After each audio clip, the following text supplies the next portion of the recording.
All of you kindly be seated.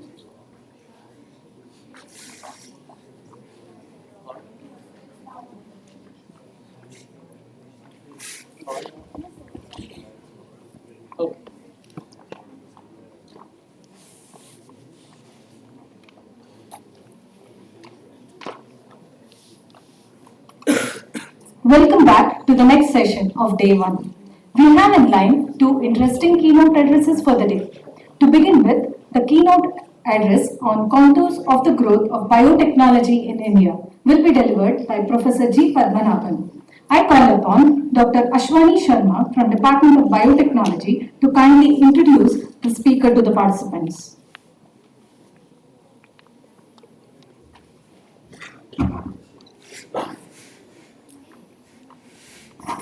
Very good afternoon to one and all present here. It's indeed an honor, privilege and proud moment, not only for IB College, but individually to me, to introduce the instiller and the Pitama of Science and Technology in India, Dr. Govindarajan Padmanabhan, who is being called by his friends, associates, students as GP.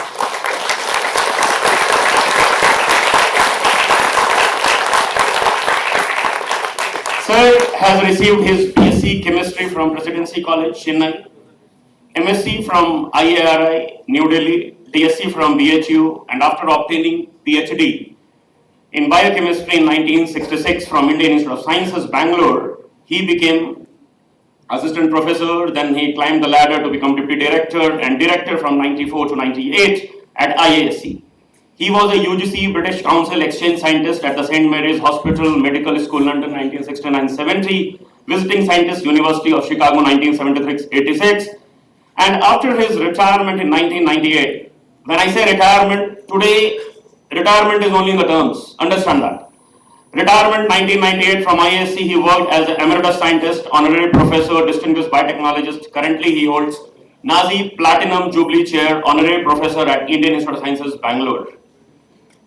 I don't want to come in between the talk and sir, but it is my commendable job to tell something. Yes, sir's achievement in COVID, pre-COVID and the post-COVID in 3 to 4 lines. Sir was instrumental in ushering the recombinant DNA technology in the country, working in the area eukaryotic gene transcription. He studied the role of heme in transcriptional regulation of cytochrome P40 genes in rat liver. He showed that curcumin from turmeric has anti-malarial activity and embarked on clinical trials to prove the efficacy of curriculum-based combinant therapies for malaria. He guided total 45 plus students. As far as contributions are concerned, he was a member of WHO group on malaria for 3 years, served as the INSA Council 1991-92. He is into several committees, not only in India, but across the globe. As far as awards and honors are concerned, list is enormous, but to few which commendable talk to him: Padma Shri 1991, Padma Bhushan 2004 from Government of India, Santi Swarup Bhatnagar Prize for Science and Technology in 1983, Jawaharlal Nehru Birth Centenary Fellowship for INSA. He was C.V. Raman Research Fellow INSA 1991 to 1996. He was elected Fellow of Indian Academy of Sciences Bangalore, National Academy of Science India, Allahabad, Academy of Science Developing World Tours. List is enormous. So with this, let us put hands together to welcome Dr. GP. Over to you, sir.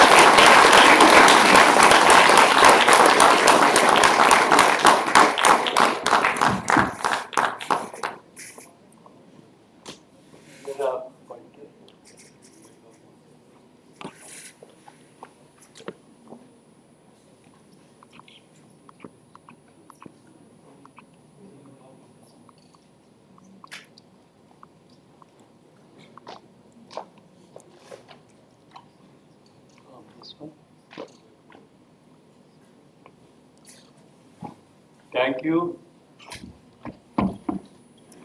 for that introduction. Must have impressed you.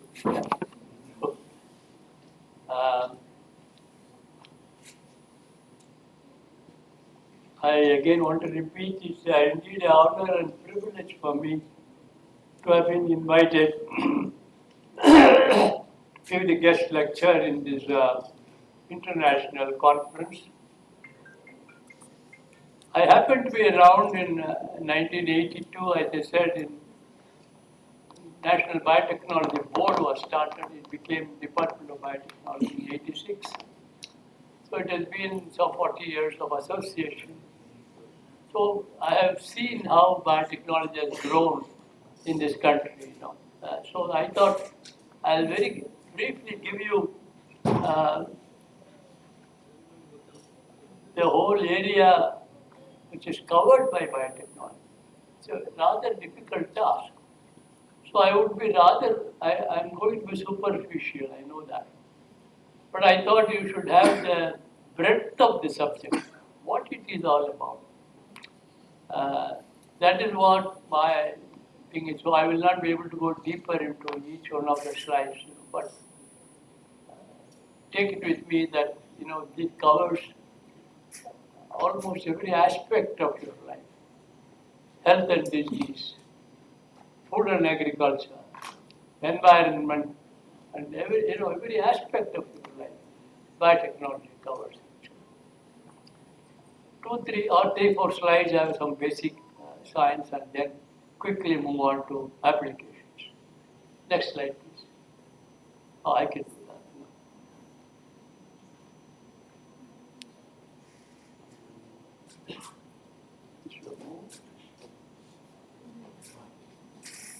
This one. This one. So the term biotechnology was actually coined by this guy called Ericki. He's a Hungarian engineer in 1990.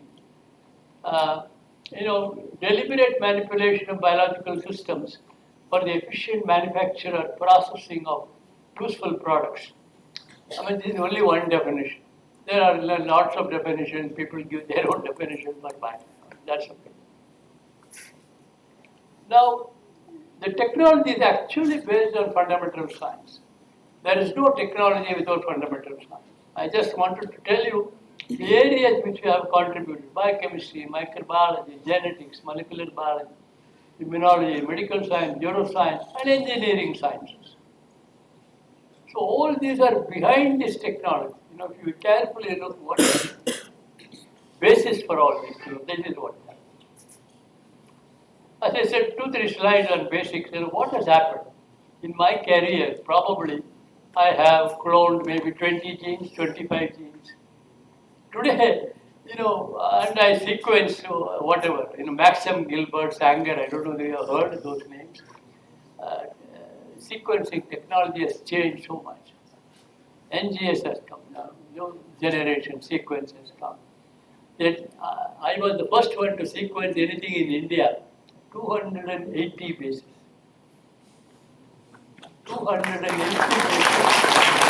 Today, millions of bases, it is not just, I guess in 3 days' time, a bacterial genome is solved. maybe 3 days is too much. This is how the sequencing technology itself has moved. I'm just giving one example. So what ours was a bottom-up approach. That means we will start from the protein to mRNA, mRNA to DNA, and then clone. Now, genome, what has happened? The knowledge of the genome, it is a top-down approach. You don't need to know anything about anything, just know the sequence.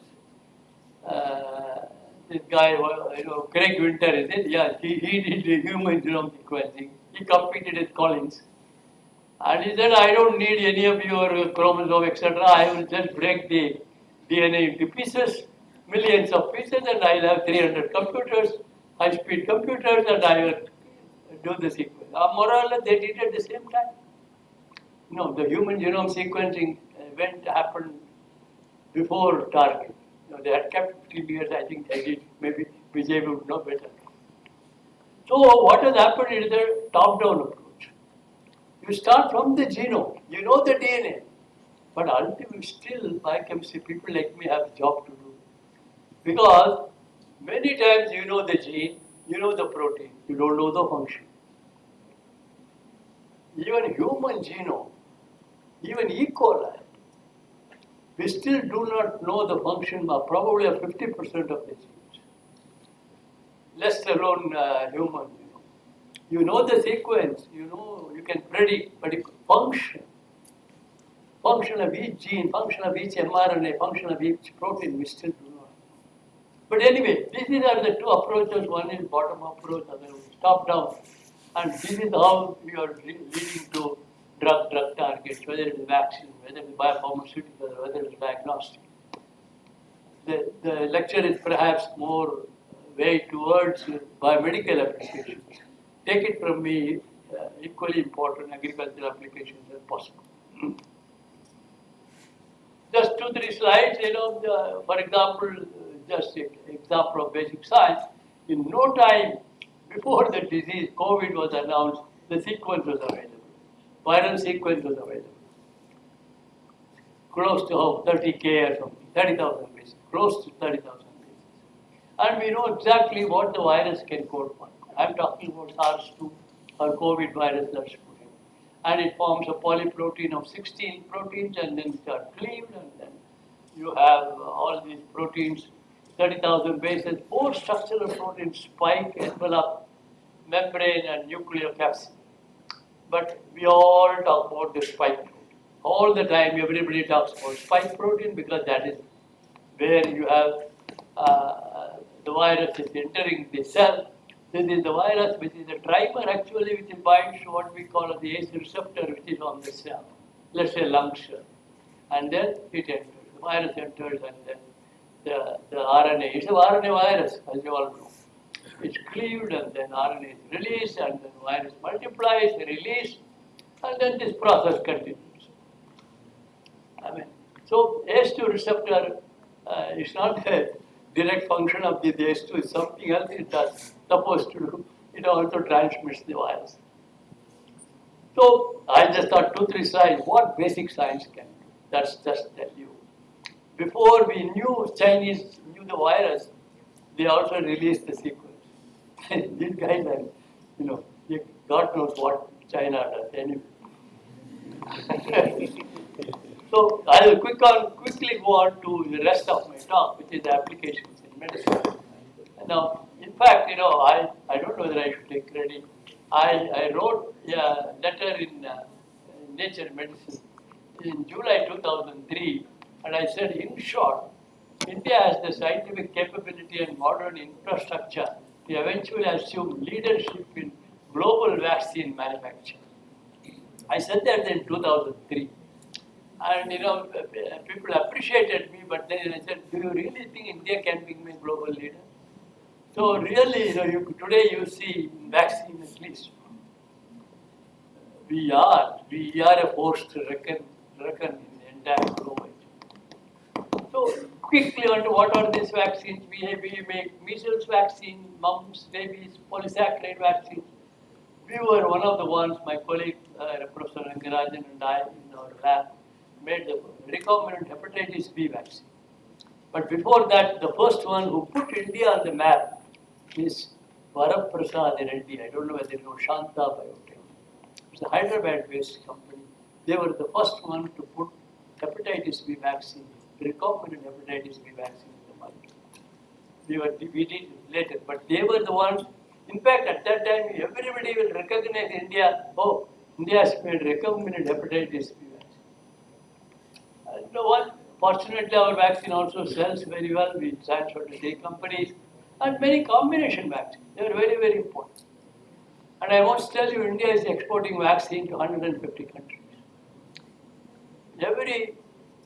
I'm told every third child or something in the globe receives a vaccine that is made in India.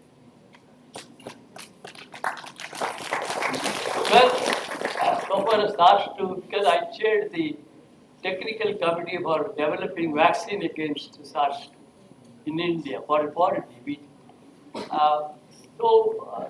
There were several issues. Of course, co-vaccine, we know. I really raised this issue. What happened to the classical approach of the vaccine is nothing. You inactivate the virus or the bacteria and inject it, that becomes a vaccine. Because it is inactivated, it can't produce the disease, but it will raise antibodies.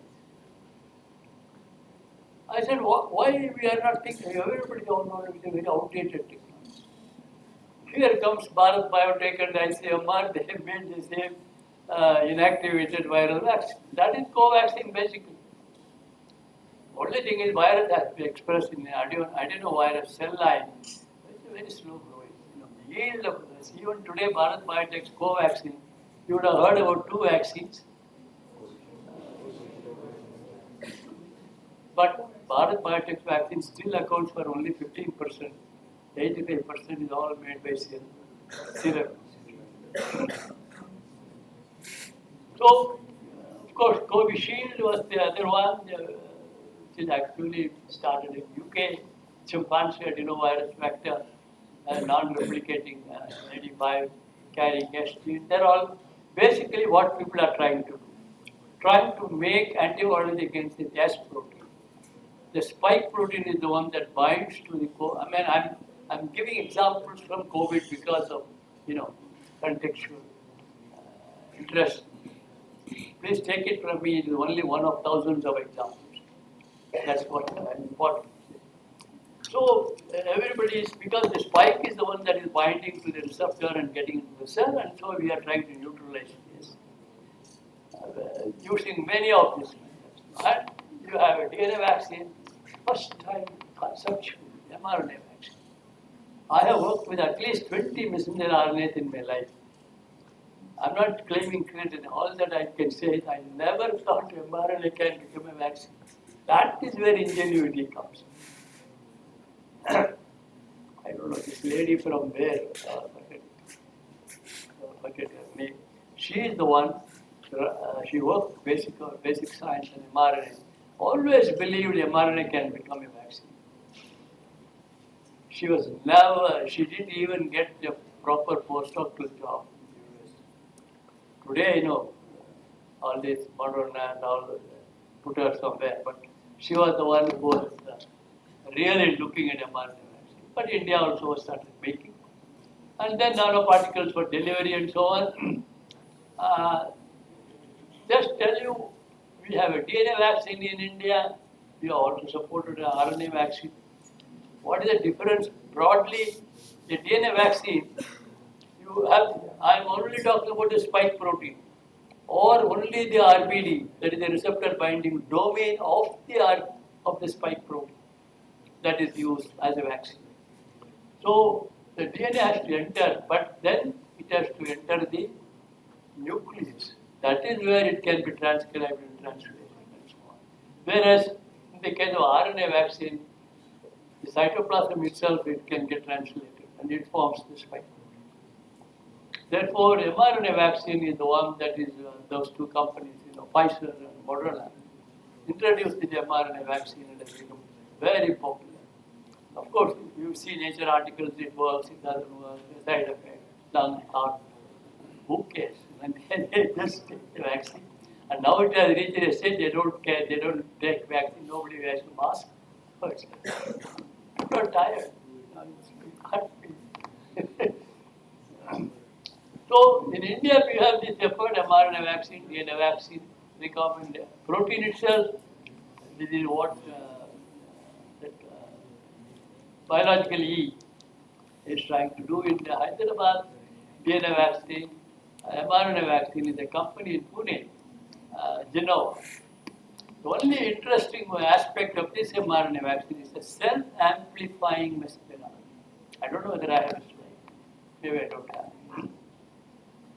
It is, you know, the Moderna or the Pfizer one is an mRNA vaccine. But whereas these guys have introduced both the DNA polymerase and RNA polymerase. That means when the spike protein RNA is made, it is amplified by the polymerase. So it is a self-amplifying messenger RNA vaccine. That is the difference between our Indian Genova vaccine versus the international. So hopefully, unfortunately, they have now come. They are ready for the market, but there are, you know, government is not really encouraging them. They don't know. They think they can export their vaccine. God bless them. So okay, we have. I just gave COVID example. Then we have HPV flu vaccine, polyvalent pneumococcal vaccines. You know, young people, I tell you, the audience should really think delivery systems have become very important. You can't poke the child, you know, we have calculated for somebody till they become adults, how many vaccines if you have to take. 36 times you have to be poked. So there is a thing, you know, in fact there is a group in US which is against vaccine. You know, they think that let the child play with the ones which have measles, let them get measles and they'll be protected. That is also, anyway, the delivery system, you know, whether it's a virus like particle, oral, nasal, we supported nasal, it's going to be ready now, nasal delivery, dermal patch. These are all challenging areas for people to really delivery system without need. That is my how to take forward the leads. We have cholera, tetravalent, dengue vaccine. As I said, really India is on the right track. This is what. Then I move on to biopharmaceuticals. I talk to you about vaccine, then biopharmaceuticals. Insulin is a classical example, erythropoietin, GSC as serum albumin, streptokinase. You know, the streptokinase is the one that dissolves blood clots. That injection, first time somebody gets a myocardial infarction, you get it. You know, they'll charge you 40,000 rupees, you know, depending on which dose they are giving. So these are all most crucial. They are all known, and India is trying to make or made them. But at least I know India is a major global competitor in many of these biopharmaceuticals. I give only a few examples. There are many to make. Some more. I don't want to go into this, but I can tell you the biggest market I think is for monoclonal antibodies. Monoclonal antibodies, whether it is for COVID, for any other disease, that is the most challenging thing to do for India. And the technology for monoclonal antibody has changed. It's not hybridoma technology anymore. It's a recombinant. E. coli can make light chain, a heavy chain, or a combination of light and heavy. All this it can do. So that is what India has to keep track of. The majority, you know, of course, I give an example of 2 monoclonal antibodies that have been approved for COVID treatment.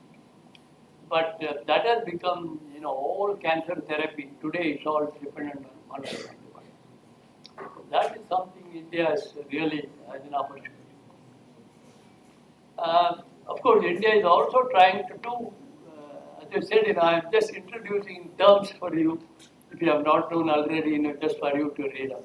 It's difficult for me to get into. India is getting into what is called phage display, screening the phage display. Slide is, that's okay. You know, you have, that's good. You have the M13 phage, which expresses Each phage particle expresses one antibody. Bottom line only I am telling you. The technology, many things are involved. So you have each phage particle expressing one antibody. Therefore, and then you have a phage library, and you can screen it with whatever you want. For example, in this case, you screen it with S protein. And S protein will bind only to that antibody which is against, which is recognizing this protein. And of course, you start with the 10 to the power of 10 clone, therefore there will be a first round, there will be a second round, there will be a third round. Then you end up with few hundred reactive clones you have. Remember, you have started with 10 to the power of 10 clones. Library is so big. And then, you have the light chain and the heavy chain, and then you grow them. You clone them in E. coli and express the protein and make it in large quantity. That's what I'm trying to tell you. Now, production of monoclonal antibody does not involve hybridoma technology. It's all either screen a library or whatever and then get. This is what is happening. I just move on to drug discovery. I'm trying to cover what all biotechnology is covering. I'm just trying to tell you. Drug discovery, new drug discovery, we lost the game. I remember because I'm 84 years old, so I know the history, what is happening. 40 years ago, India was projected as a leader for drug discovery. We had excellent organic chemists. And India was, new drug discovery will come from India. That's what the globe was predicting, but it didn't happen. Why? We went into generics. We found it is much cheaper if you take a drug which is out of patent or getting to be out of patent. We can use our strength in organic chemistry and then make it at 1/3 the cost. So it's easy money to make, and then therefore drug discovery took a backseat. I'm talking about big companies so-called in India. They all do biogenerics. That means wait for, because they all come to BIRAC and I know, I'll ask them, no, in 2 years this patent will expire. So they are working on it. It's fine. That's good. Initially India faced a lot of problems with biosimilars. Globe was not, West was not by accepting it. For HIV drug, Cipla made, they didn't accept. Then found the affordable cost is only from Indian drugs, not for anywhere else, so it is now happening. But we are not doing anything in new drug discovery. I'm told it costs more than $1 billion now and then 12 to 14 years. But I don't know. The timeline people are not going to accept because vaccines came for COVID in 2 years, or less than 2 years. So everybody is asking now, in sitting in committees, why not? Why should we want 10 years vaccine? Already people have demonstrated it's possible to do it in less than 2 years. Why don't you do it? These are the kind of challenges you guys will face whether you work for some other company or you start your own company. I have given some example of repositioning of so-called failed drugs. That's something which India can do. Galnovax is actually a cardiac drug. One company has developed it for diabetic foot ulcer. I'm just giving one example. We have several such examples. Now, I go back to COVID. For example, you look at all the drugs which were used: hydroxychloroquine, azithromycin, remdesivir, leponavir, vitamin C, Chinese traditional medicine, every molecule in the cupboard. That sentence I took from a Nature article. So, what I'm trying to tell, we don't have a drug for COVID, honestly. Maybe we have antivirals. This is something I know for surprising to me. With all our claim of a knowledge, molecule, I am a little virology, I know. But we said we know this. We don't understand this virus. We still don't know about this virus, honestly. I have seen so many modeling. It will go up in March, it will come down in February. Nothing happened. Virus decided when it will go up, when it will come down. So, maybe I'm exaggerating, but what I'm trying to tell you, it teaches a sense of humility. We don't know. Nature has secrets up the sleeve. We have to understand. In fact, I was very sad actually. Many of, I know the people, the two tier cities, admitted for COVID to the hospital. Somehow they survived, and they had to pay 4 lakhs, 3 lakhs for these stupid drugs, for 10-day treatment. I can tell you, I thought COVID is a business opportunity rather than a human tragedy. Anyway, I can't see properly. Natural products is another area which India can probably get into. We list so many plants, natural products we have. So, curcumin, methanolside, cardiac glycoside, charantin, deep polyphenolics. They have all anti-protozoal, anti-neoplastic, lot of properties, natural compounds. And we have had huge problem actually, which drug controller will not approve many of these products because they are not pure. Most of them are extracts actually. So we were fighting with DCGI for a long time. Finally, 3-4 years ago, they have formed a separate channel. Somebody is working on a plant extract. If you can define that extract, it should have at least 4 compounds. What are these 4 compounds? What are their concentrations? You can go ahead and do a trial. It was not possible. All these years, it has to be a pure synthetic molecule, then only the drug controller. Now it has changed. Not change, you have a channel for you to move. One of my projects, I have few different projects on malaria. One project is on curcumin from turmeric. I thought, because this is the molecule, turmeric is known since Vedic times. Curcumin was isolated or is characterized in 1845. There is no disease for which it has not been tested or even used. But it is not an accepted drug. They will think it's not absorbed. Bioavailability is poor. Immediately there were a lot of people who made nanocurcumin. Now, no issue of bioavailability. But still, if you look at Western literature, suddenly you will see an article, it produces toxicity. It's not true. That's why I thought at least one drug I want to take to mechanism of action, take it all the way for clinical trial and prove it. The problem with our people is, natural product experts. No, we are already treating human beings. Why do you want trial? The world will not accept unless you have scientific proof. Probably publish it in Lancet or in New England Journal of Medicine. This is what the expectation happens to be. So we have to do. We have so many molecules we claim. So that's why I thought I will work on curcumin. We have done it. Let me see. I'm still not be able to. I can't do a clinical trial. I am not an MD. The students should know clinical trial can only be done by MDs, clinicians. You should have a medical degree. So you have to, which we are doing anything, bring a doctor part of your system. It's very important. So I will quickly move on to diagnostics. I'll only give you the principle.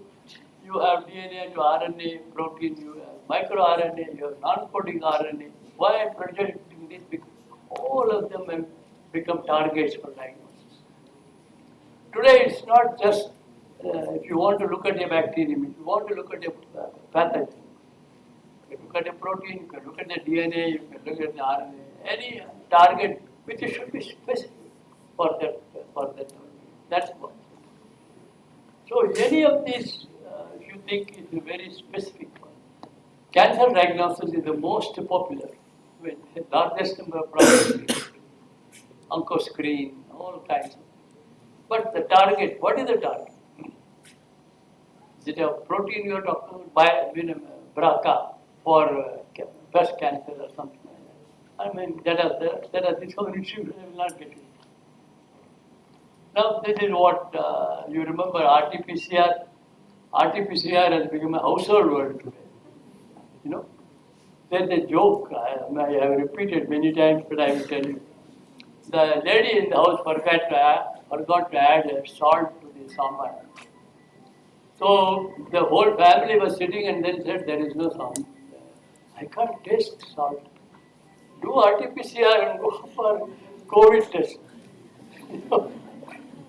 That is how so popular this thing has become. You know, you all know about how to do RT-PCR because it's RNA virus, you have to convert it into DNA, and the DNA has to be amplified, and then you can have, some fluorescent molecule, whatever, to detect the virus. I just gave the COVID example, but I can tell you the diagnosis today, as I said in that figure, it can be a DNA, it can be RNA, it can be a protein, it can be a small molecule. It has to be characteristic of the target. That was unique to the target. That's what. Okay. A few more. Okay. So the whole era, what I have now seen in the last at least 10 years, a huge collaboration between engineers, biologists, clinicians. That is what is happening now. You know, using the silos have more or less, I won't say disappeared, but people have recognized this is where the biotechnology, if you want to take forward, you need to have engineers. There, in fact, more projects are coming from IIT graduates who have an engineering degree, and we have drilled into them. As I told you in the inauguration, you have to have a clinician in your group. You have to have an agriculture expert in your group. So that is what is happening. That's what they are doing. Several diagnostics and devices. I must tell you, BIRAC was started almost 10 years, 11 years ago. I must compliment the person who really visualized the whole thing is Dr. M.K. Band. Dr. Maharaj Band, who was the former secretary of the Department of Biotechnology, unfortunately he expired. But he was the one who went into US. When he was in US, he saw the SPIRA program, Small Business Innovative Research Initiative. Then he thought, I want to do it in India. And he called me from US. No, I will do it if you chair the technical session.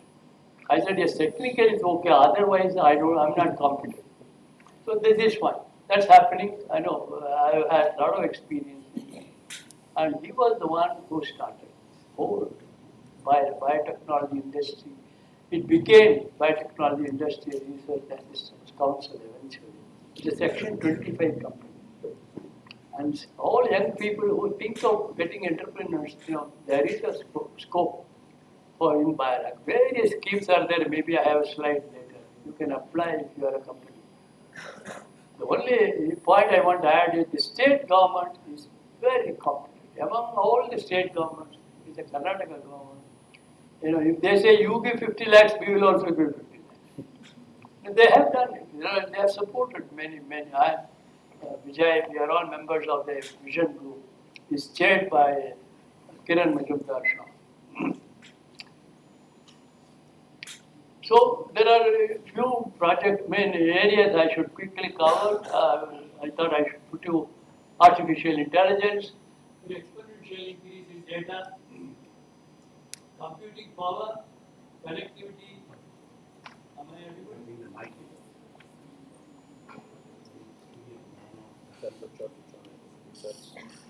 Okay? Yes.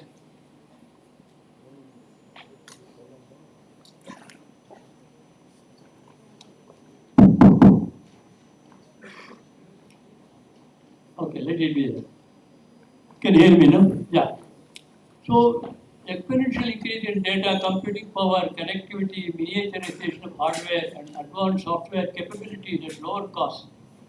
AI will accelerate the development of next generation smart medtech devices and could cause profound disruption in the way healthcare is delivered in the future. This is something very, promising in the sense of devices and diagnostics.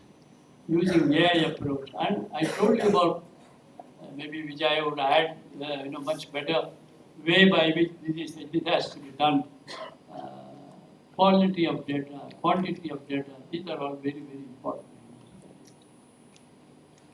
I have given some example of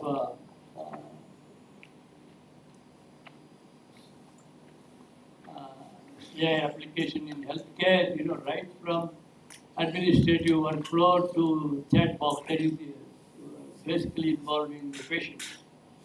Precision medicine, robotic surgery, virtual nursing. Well, these are a few examples which one could pick up healthcare application of AI. It will change the way of life, eventually, I hope.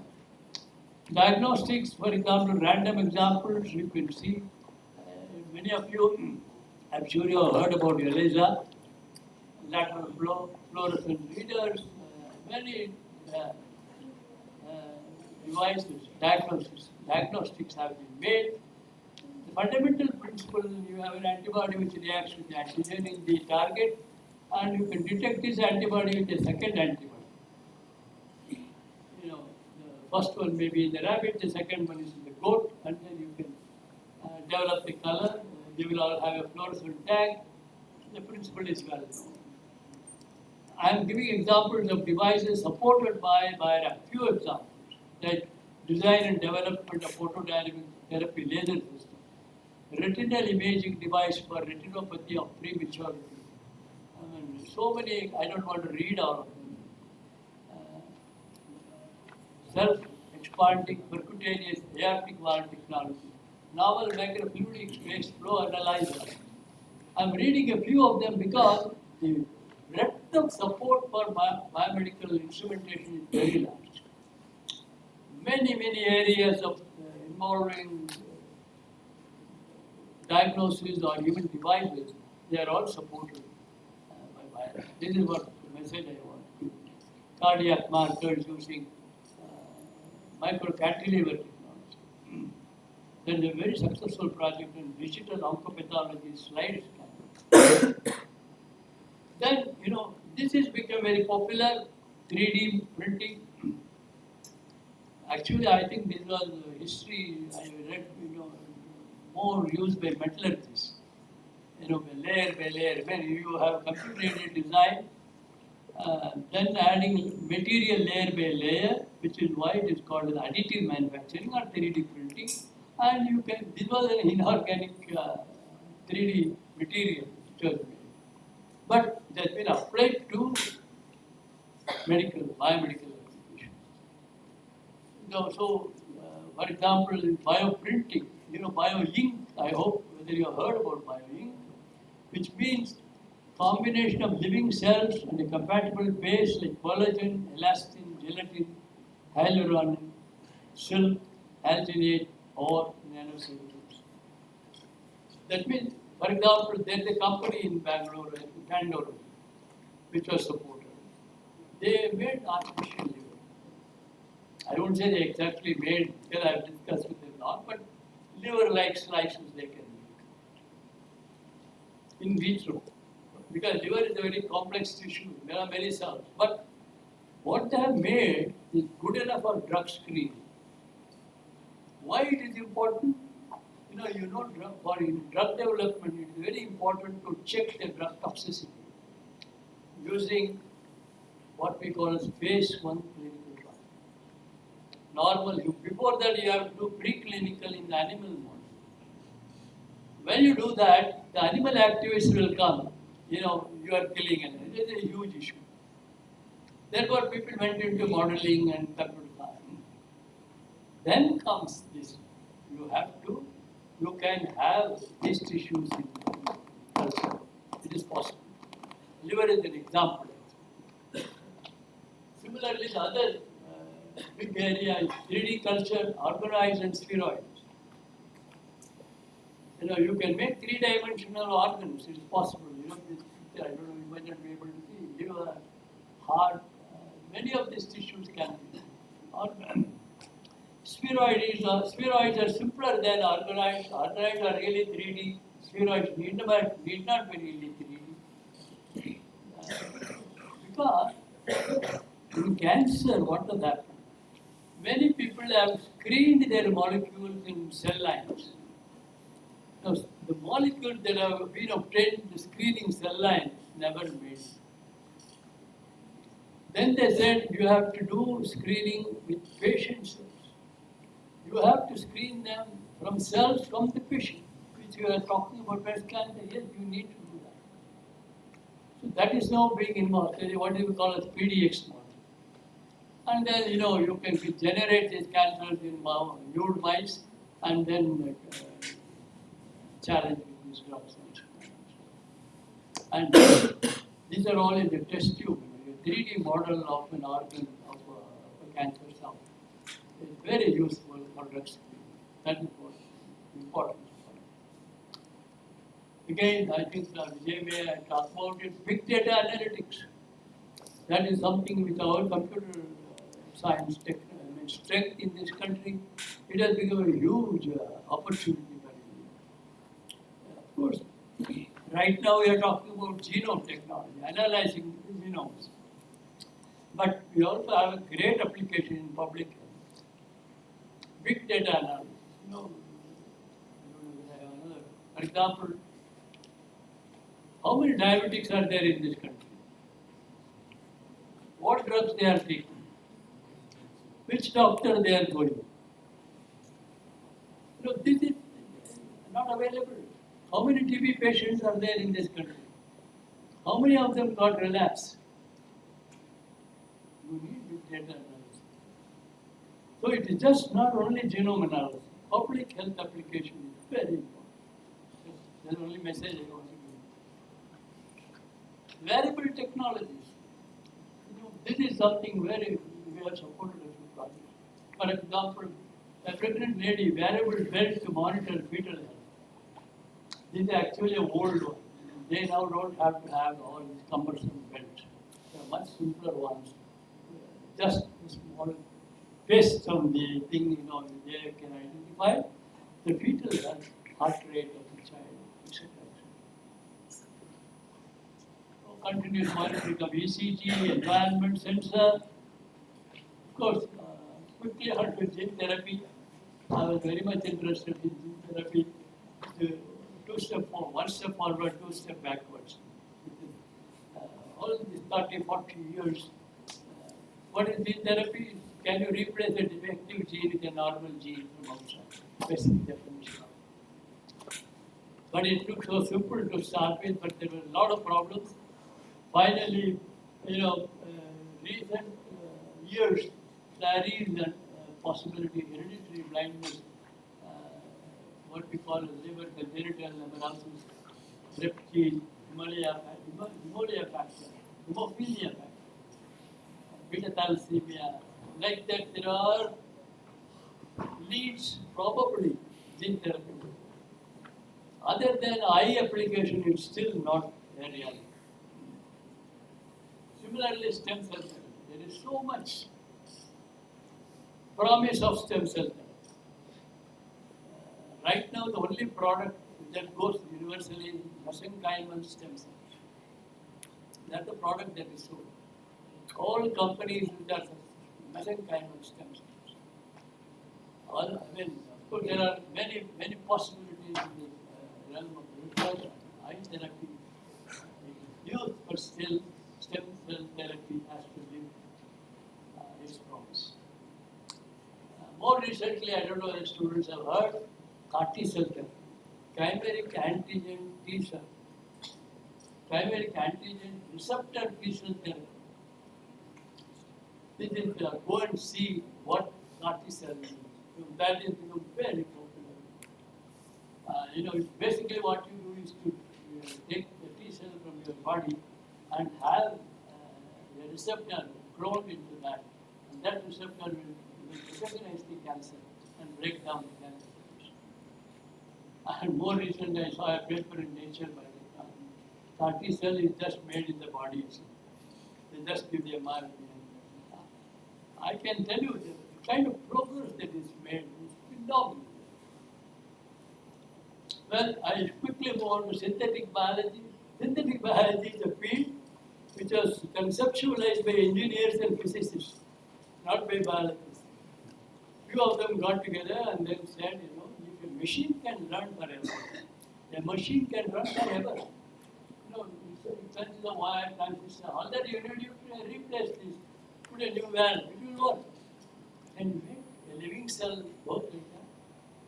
So what would be, it will be genes, RNA, protein, manipulated through process of regulation, transcription, etc. That is what is it. Today, you can put any kind of chromosome inside a yeast, and then entire path. I got interested because I work in malaria, and the first molecule that was made was artemisinin. Artemisinin is an antimalarial that is made by Artemisia annua plant. These guys used synthetic biology and made it yeast to make artemisinin. So this is very exciting, but there are sociological issues. There are a lot of farmers who cultivate Artemisia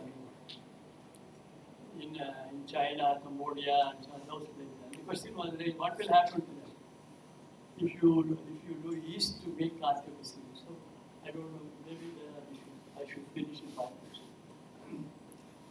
Well, these are all examples of how synthetic biology. So you can put three operons together. I hope students know what are meant by operons.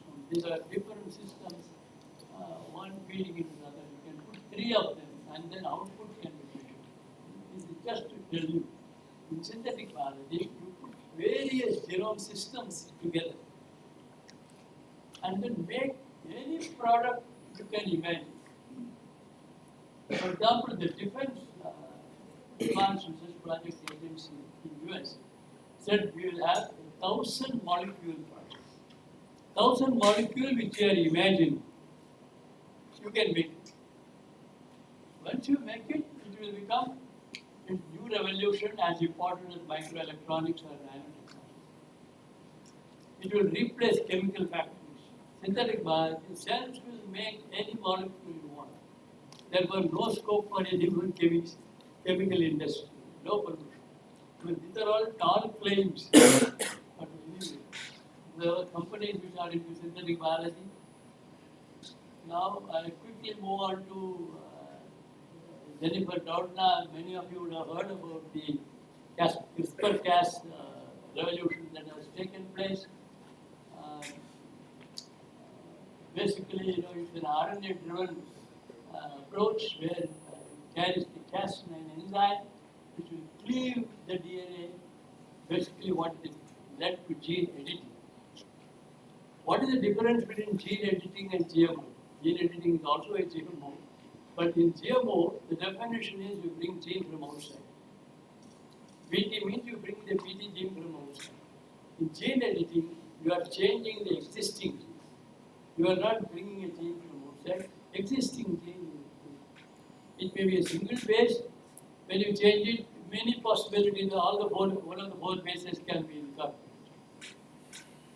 It can be a little larger gap can be filled. So this is the process of gene editing. This has become extremely popular, and in agriculture, especially in particular, CRISPR, this tool has been used. Already many products have reached more or less the commercial stage in the US. But we have lagged behind considerably. We are not doing much in it. There are very few labs which are doing gene editing. The most important application for gene editing is in agriculture. It's not, of course, there is a misadventure, I will tell you, but STN1, I must tell you what is STN1, what is STN2. But anyway, briefly, let me go on to the artificial intelligence, agriculture, and crop soil monitoring, insect and plant disease protection, livestock health, intelligent spraying, automatic weeding, aerial survey, grading and sorting. So there is a huge lot of AI application in agriculture. I think you should think it's not only health, look at the gene edited tomato, for example, this is the misadventure of the Chinese guy. He tried to do gene editing in the human and then say, I want to protect the child to be born against HIV. Because it was born in a HIV family. I mean, parents were infected. And he wanted to protect them. And there was a huge opposition. Why? How can you do this? The child to be born. Because you don't know, you may be mutating the receptor gene for HIV so that it will not bind HIV.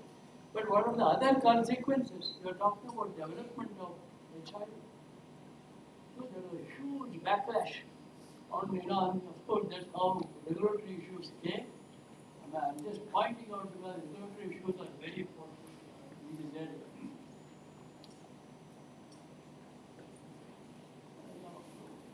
Finally, we have been fighting and fighting. India has approved 2 levels of GDP, STN1 and STN2, site-specific DNA nuclease. In the first one, it is a single base, natural repair. Argument has been, it can happen in nature. So approved.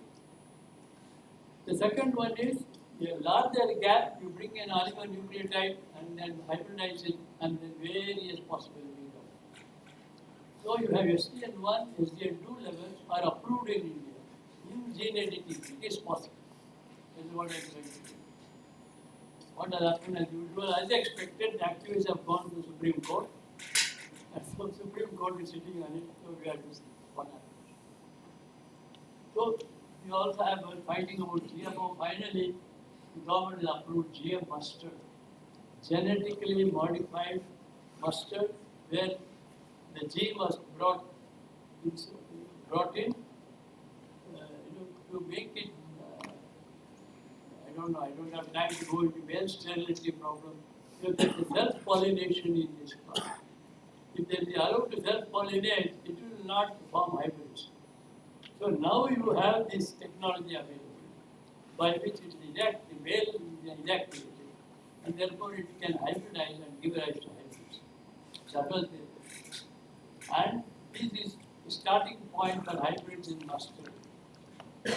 We imported 100,000 crore, more than 100,000 crore worth of oil, edible oil apparently last year. Therefore, it's very important to have technology in agriculture. So we have, there are issues, we still have problems of regulatory mechanisms. I should also say, lack of understanding of the sector in general. People talk about biotechnology, at least ask them, it's very hazy because it covers so many different things. That's why.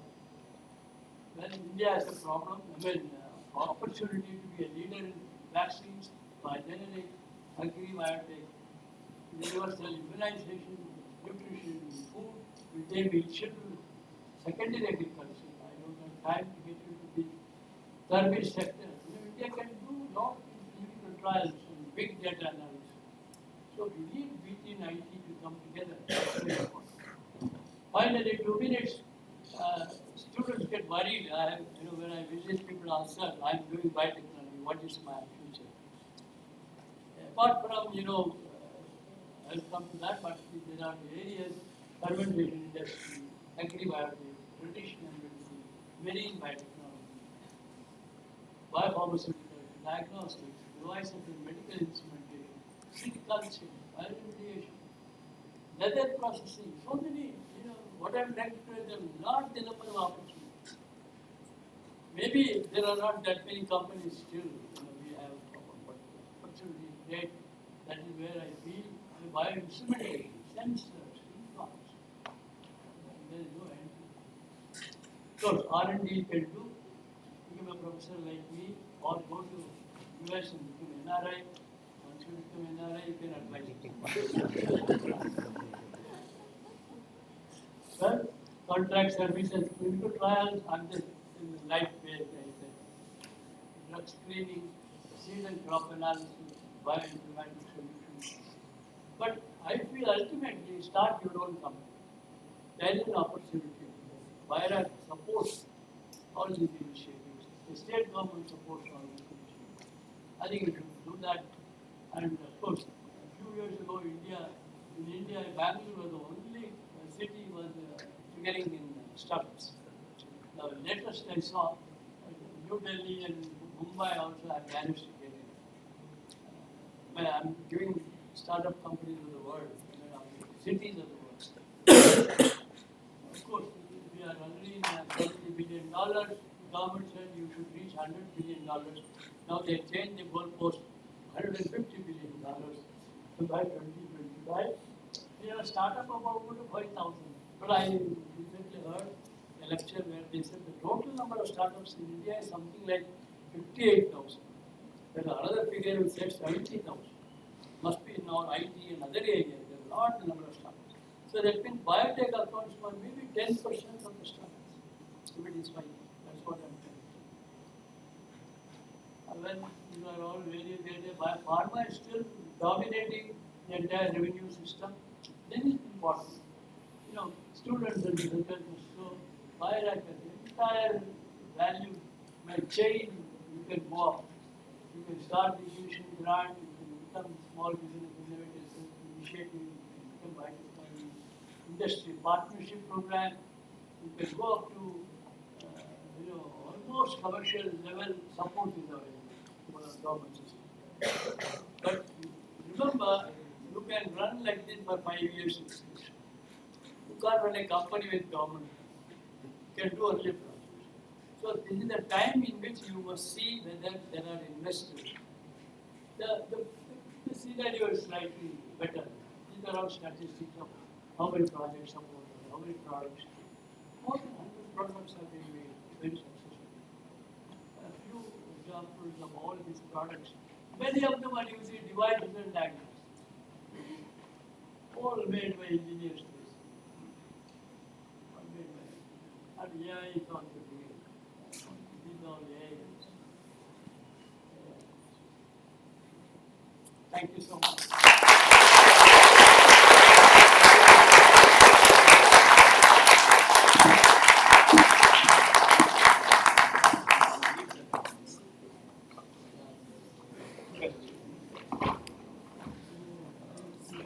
Students and friends, any doubts, any queries?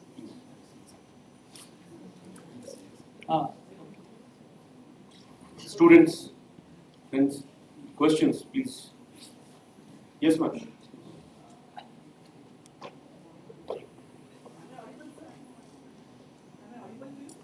Yeah, I'm audible. I hear well in this side, this year is not that great. Yes, yes, ma'am. I have a doubt. May sound very funny to you. Whenever I go through any YouTube, maybe for music or any short videos, there are not many advertisements that are popping up, especially related to the skin care and hair care. And they say our scientists have produced this is clinically tested, this is dermatologically tested. When they claim that, are they really authentic and in saying that is it scientifically proven? Which one you For think? example, L'Oreal, they claim it has hyaluronic acid to moisturize their hair. I mean, they claim so many things. Are they really true? Are they authentic claims, or is it just advertising strategy? One thing I have found, the social media, Yes, I just want to know. things come, large number of things come. Many of them are not well founded. Sometimes with a religious intent, this is great, that is poor, these people are killing. Many of these data, morphing is possible these days. So we have to be very careful in messages. It has played a very important role for spreading the message. It also has, in my opinion, elements which one has to be very careful.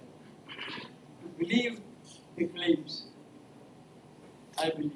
Then how do they openly say that it's been tested in the clinic, it's dermatologically tested? Most of the soaps, everybody claims that. You have a specific thing only, or you have a specific example, we can say, oh, this is right, this is not right.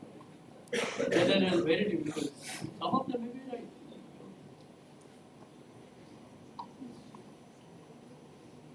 There's a hand there. Yes, 1 minute. Just give a minute. Yeah, you can speak out. You can come front and speak out. You need mic? Hi, sir. Yeah, go ahead.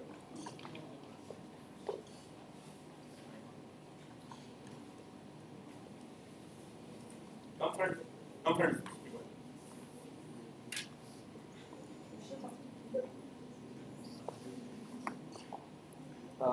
So there's been many articles regarding how COVID was made in China in a lab. So I'd like to know your thoughts and opinions about defense-related biotechnology and genomics. You know, this China business, I don't think we should spend time.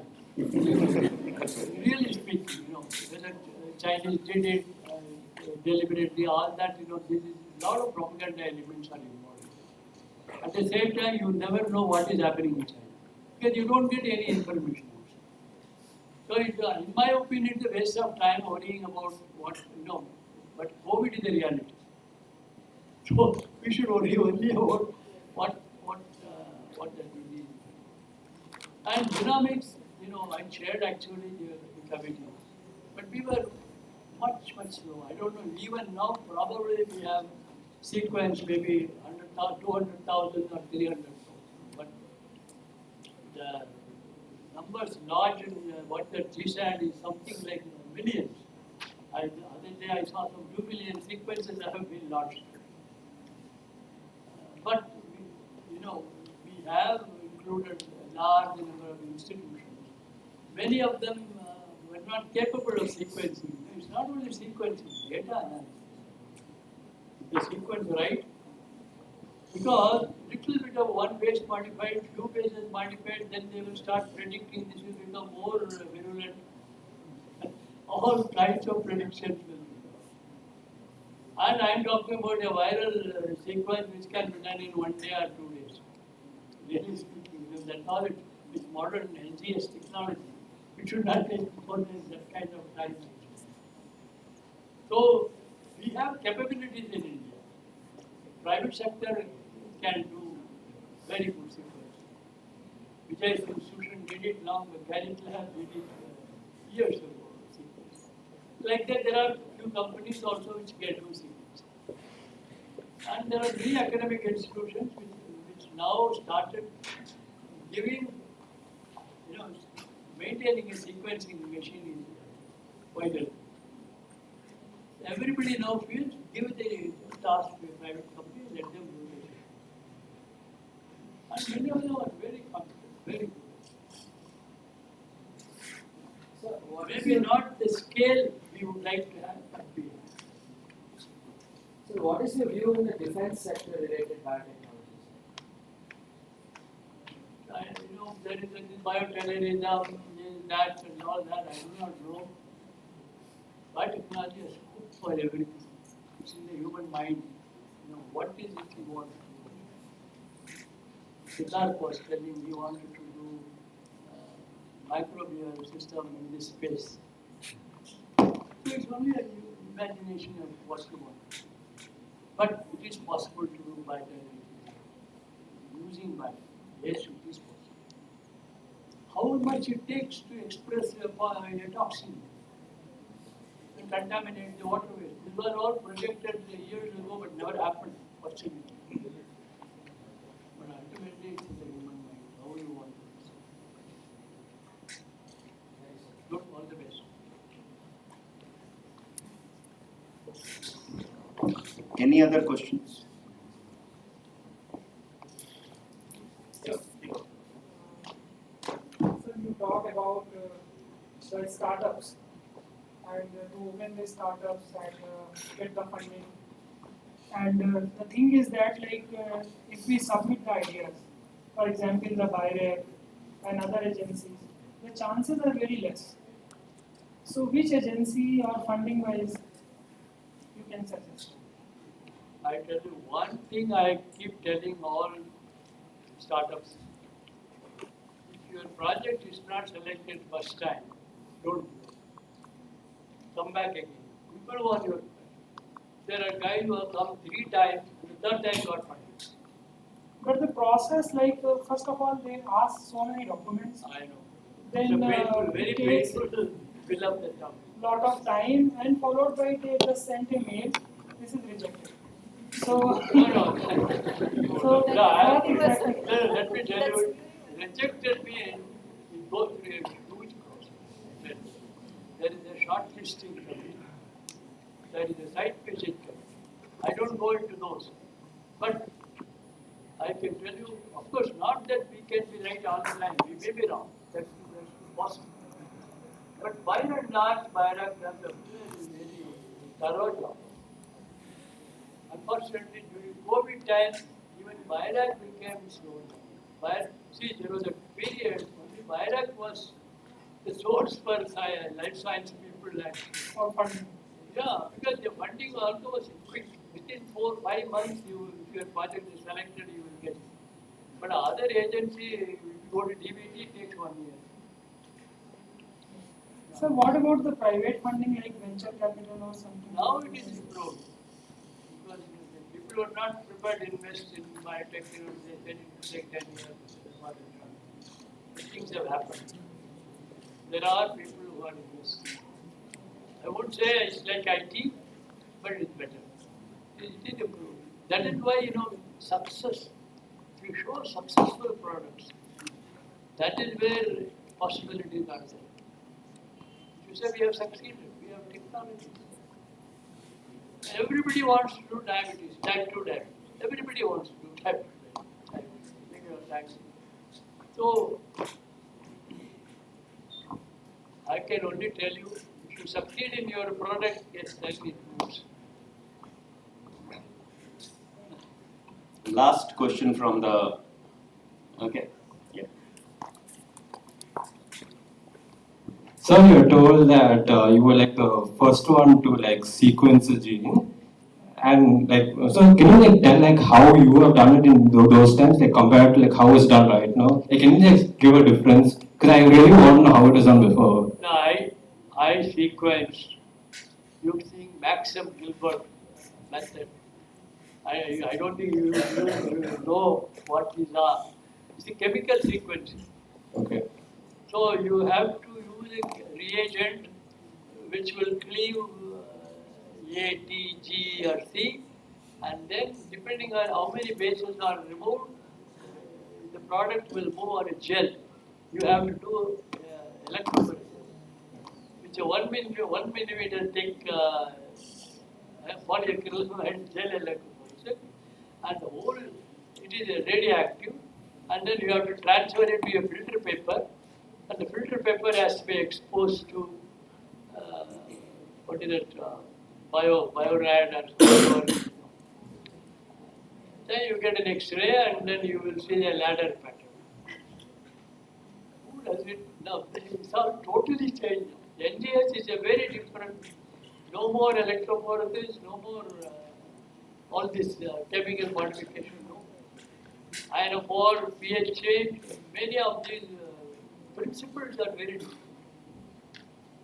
Principles of the NGS, and of course there are multiple methods of it. NGS itself is changing day by day. This is another problem. And the capability, the quantum of sequence, a million bases is no big deal. Like that they said I do sequence 284 bases, and that was a big achievement. See, 50 years, that's changed enormously. And the method of sequencing is very different. The principles are very different. For us, for my generation, even to keep track of what is happening is a challenge. Such fast-paced things. So like I just want to add on. So do you feel that the change that's happening right now is it actually good, or do you think there's a problem in the change that's happening? That's what I said. It's in the human mind. Okay. What you want to apply it for? No, you can apply it for any. But by and large, people have only looked at improving the social good. That's what people have invested in. So I don't think anybody has thought of an atom bomb, Nagasaki, that kind of product. But I must tell you, biotech has the potential to contaminate. but that has not happened, and hopefully it will not happen. Yeah, thank you, sir. Shift the mic to the next Thank you. person. Good afternoon, sir. Sir, my question is related to cancer. Sir, many people in India are affected by cancer, and I don't know how many are getting the treatment. Is there any particular medicine for cancer? I wish I am an expert in cancer, I know as much as you know about cancer. One thing I know, people suffer more from therapy than from cancer itself. Really, in my state, I tell my children, quite aware of cancer. For heaven's sake, don't admit me and give these drugs. They are extremely toxic. They're very, very toxic. That is, the side effects are much more. They are all replicase inhibitors. If it is a viral mediated cancer, they just inhibit and they are very toxic. I would prefer to die of cancer than by these drugs. Honestly. But I have not seen even Dr. Bar, for example. He is, I told you, he was author of Fire Act and so on.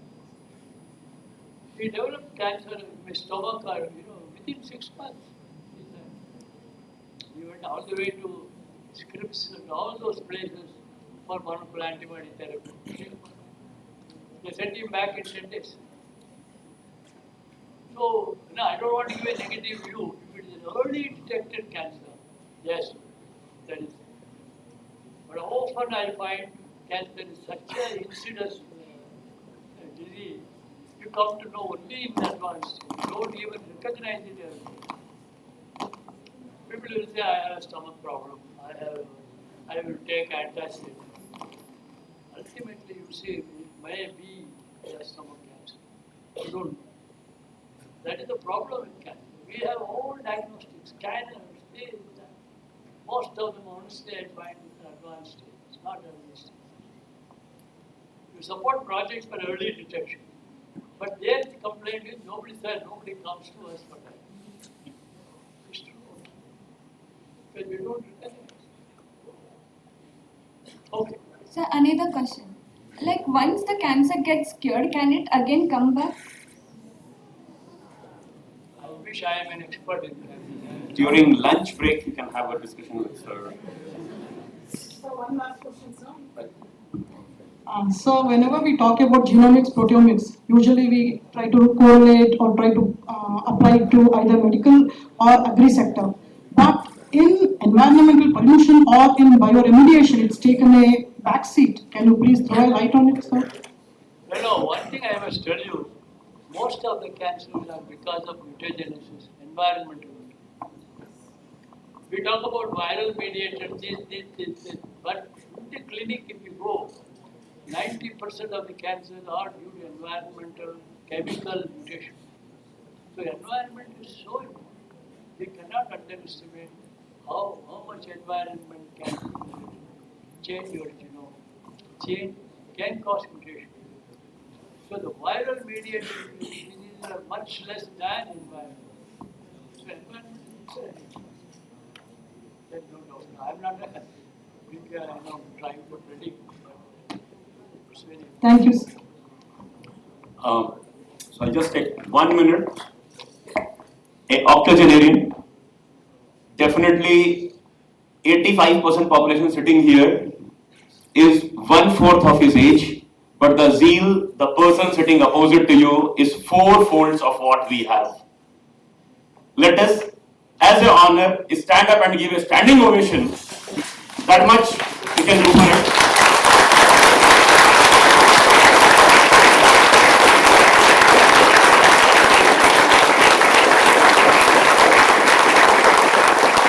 Thank you, one and all. And sir, it's really a great honor to listen you starting from gene revolution and telling nature as the secrets of its sleeps, moving to organoids to sphenoids and coming to the first 280 base pairs and coming to next generation sequencing, sir. It was mind-boggling and enough feed for the brains. for young dynamites to look into. Thanks a lot once again, sir, on the floor of the house. Thank you very much, sir.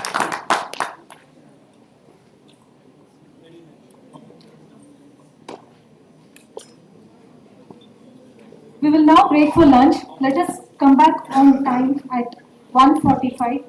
The next interest, we are by 1:50, please be here. We'll start the next keynote session by Professor Vijay Chandru in the same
Dear students, please settle down. Kindly do not walk around.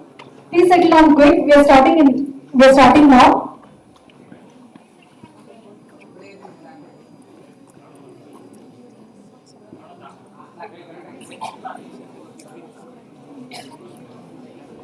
A very good afternoon to one and all present here. It is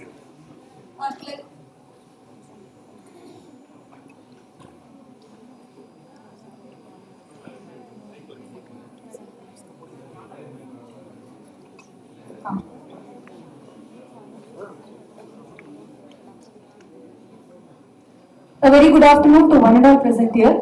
It is our pleasure to let you know that the Honorable Minister of Higher Education, IT and BT, Science and Technology and Skill Development, Entrepreneurship and Livelihood, former Deputy Chief Minister, Government of Karnataka, Dr. Ashwath Narayan CN, has left his message for the conference.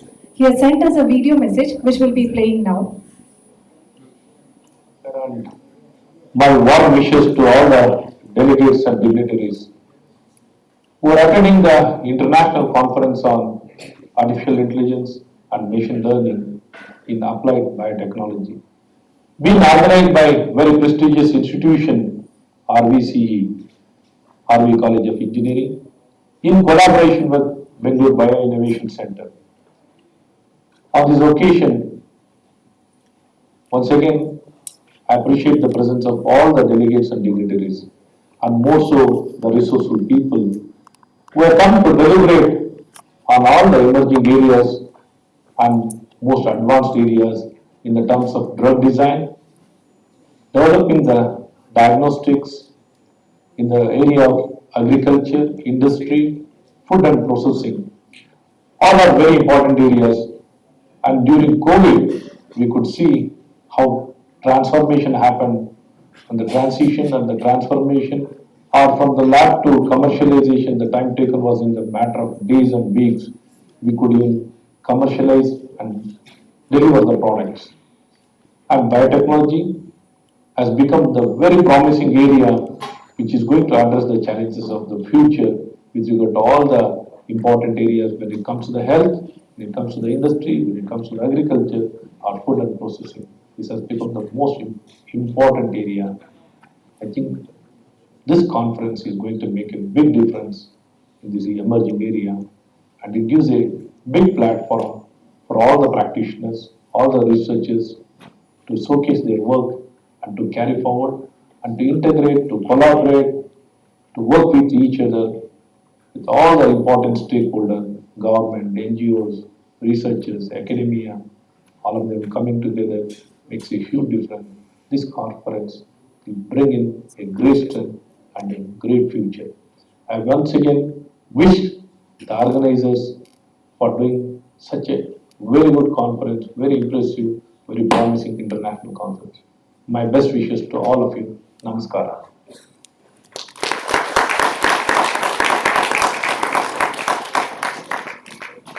In his absentia, I thank the Honorable Minister for sparing time to send us a video message. We'll now continue with our keynote session. So welcome back for the keynote session by Professor Vijay Chandru on the topic From Digital Technologies to Living Machines. I once again call upon Dr. Ashwani Sharma to introduce the speaker.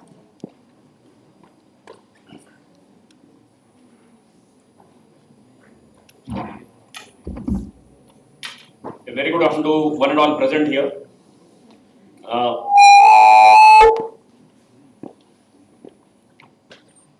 This second session, we have one more dynamite, a dynamic leader. More importantly, a few scientists who have turned into entrepreneurs. He is one of the hallmarks of it. I am talking about Dr. Vijay Chandra Reddy. I take the honor and privilege. I will be addressing sir as Chandru. Dr. Vijay Chandra Reddy is an academician turned entrepreneur. He is a co-founder and the chairman of Strand Life Sciences. His academic career in data science spanned over 2 decades as a professor first at Purdue, then Indian Institute of Sciences, and he is a fellow of National Academy of Sciences and Engineering in India.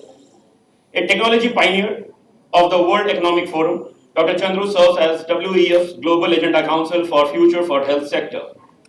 As an entrepreneur, Dr. Chandru leads the new generation healthcare company Strand Life Sciences, which is a US subsidiary Strand Genomics Incorporation. Dr. Chandru is a recipient of several awards and honors, Fellow of Indian Academy of Sciences 1996, MCIT Devang Mehta Award for Innovation in IT 2001, UGC Hari Om Trust Award for Science and Society 2003, the President's Medal of Informs in 2006, Distinguished Alumni Award by MIT India Program in 2007, and was recognized as a Biospectrum Biotech Entrepreneur of 2007. He was the elected President 2009 to 12 of the Association of Biotech-led Entrepreneurs ABLE, the apex state body that represents the Indian biotech industry. Dr. Chandru is an academic and entrepreneur, a technology pioneer of the World Economic Forum.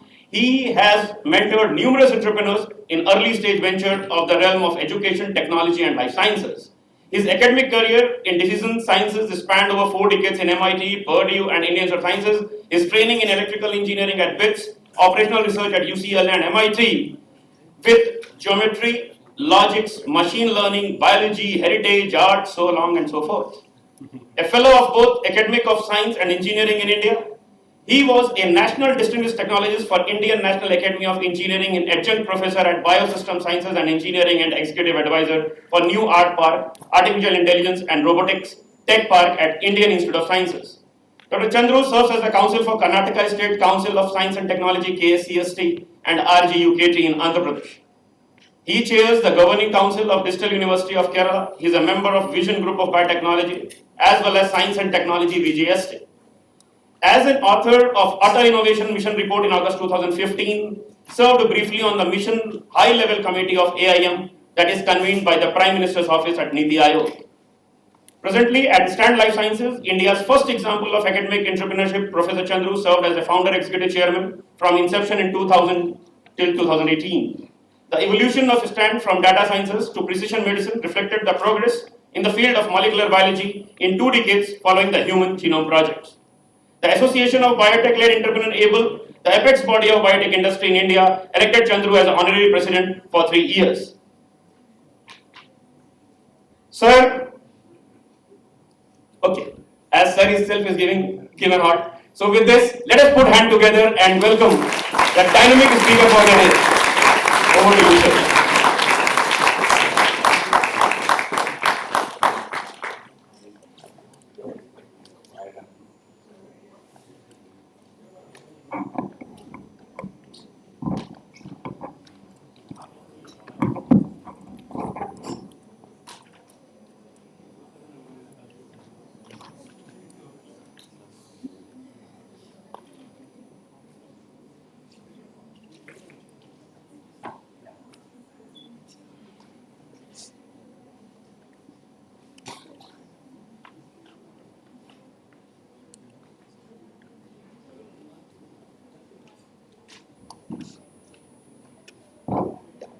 It's on.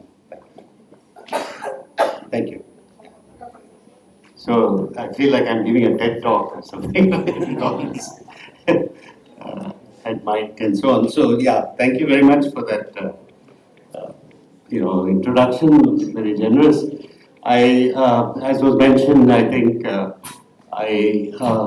these days I'm sort of retired. I'm an emeritus professor. I'm 70 years old, so it is. I'm associated with these institutions, but mostly in advisory capacities.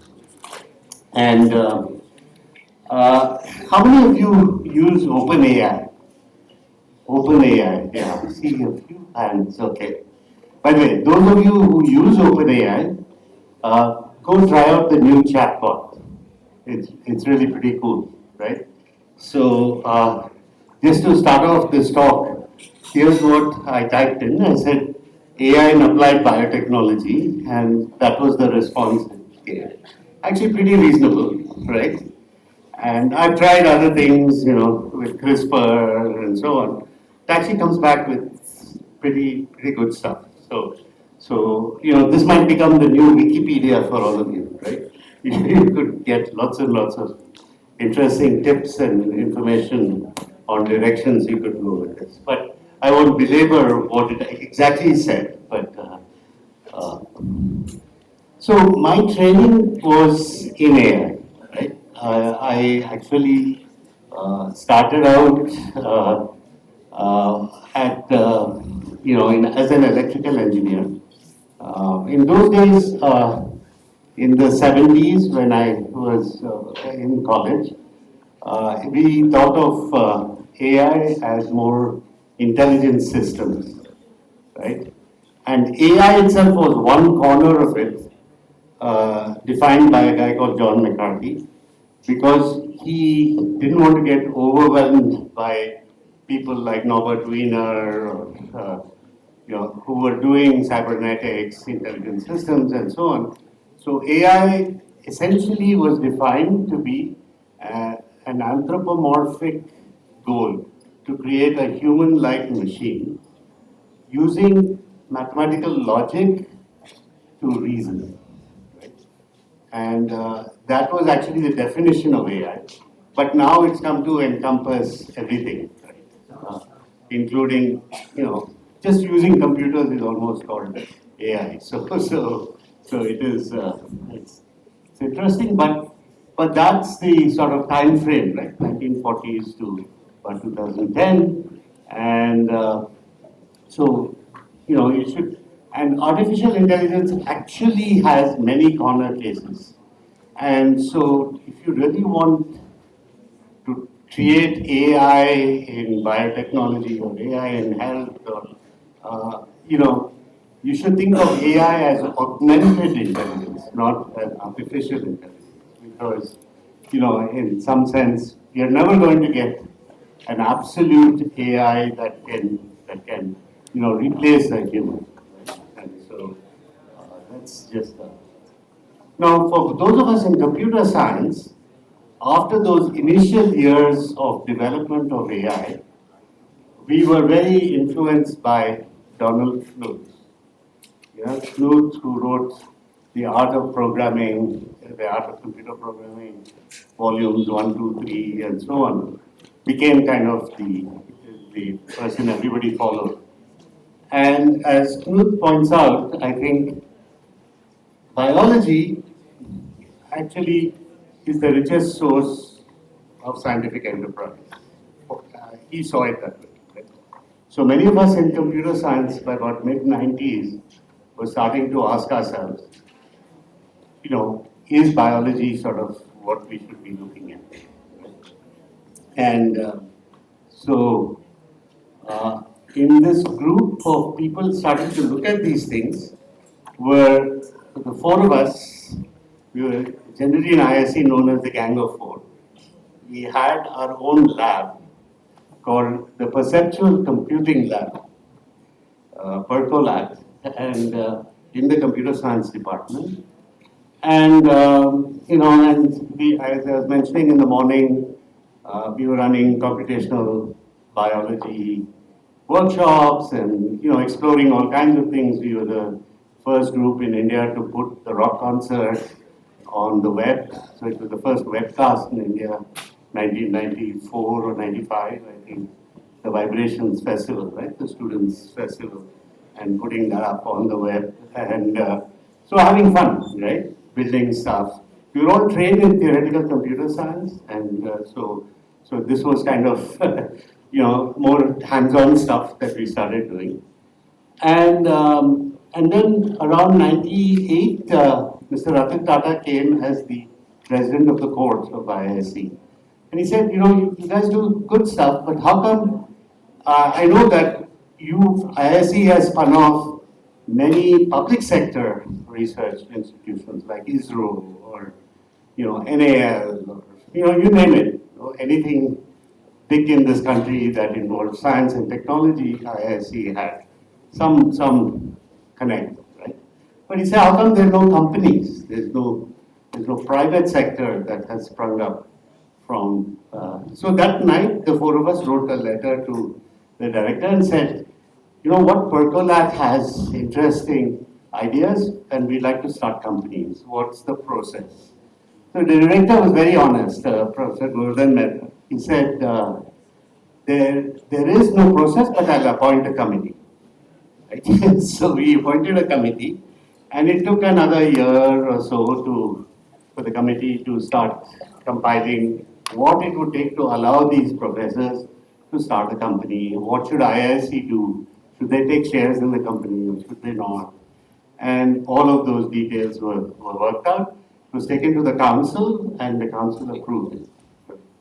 And so in 2000, we started off as India's first example of academic spin-off with sanction and with IISc holding 9.8% equity in the companies, because the lawyers had advised that if you stay below 10%, the liability of the institute will not be there. Right? If you went over 10%, some liability will be there. So that was how it was set up. And we started two companies actually. First was Strand, and then we also made something called the handheld computer called the Simputer for kids to use and learn. It was also India's first micro ATM with smart card and so on. It was used for the other projects eventually. So it's that was another company and another story.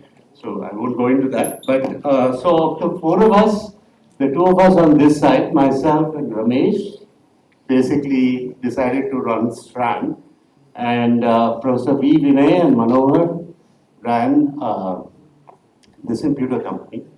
And Vinay, after Simputer, went on to run JEDI. I don't know if any of you have had any interaction, joy of engineering, design, and innovation.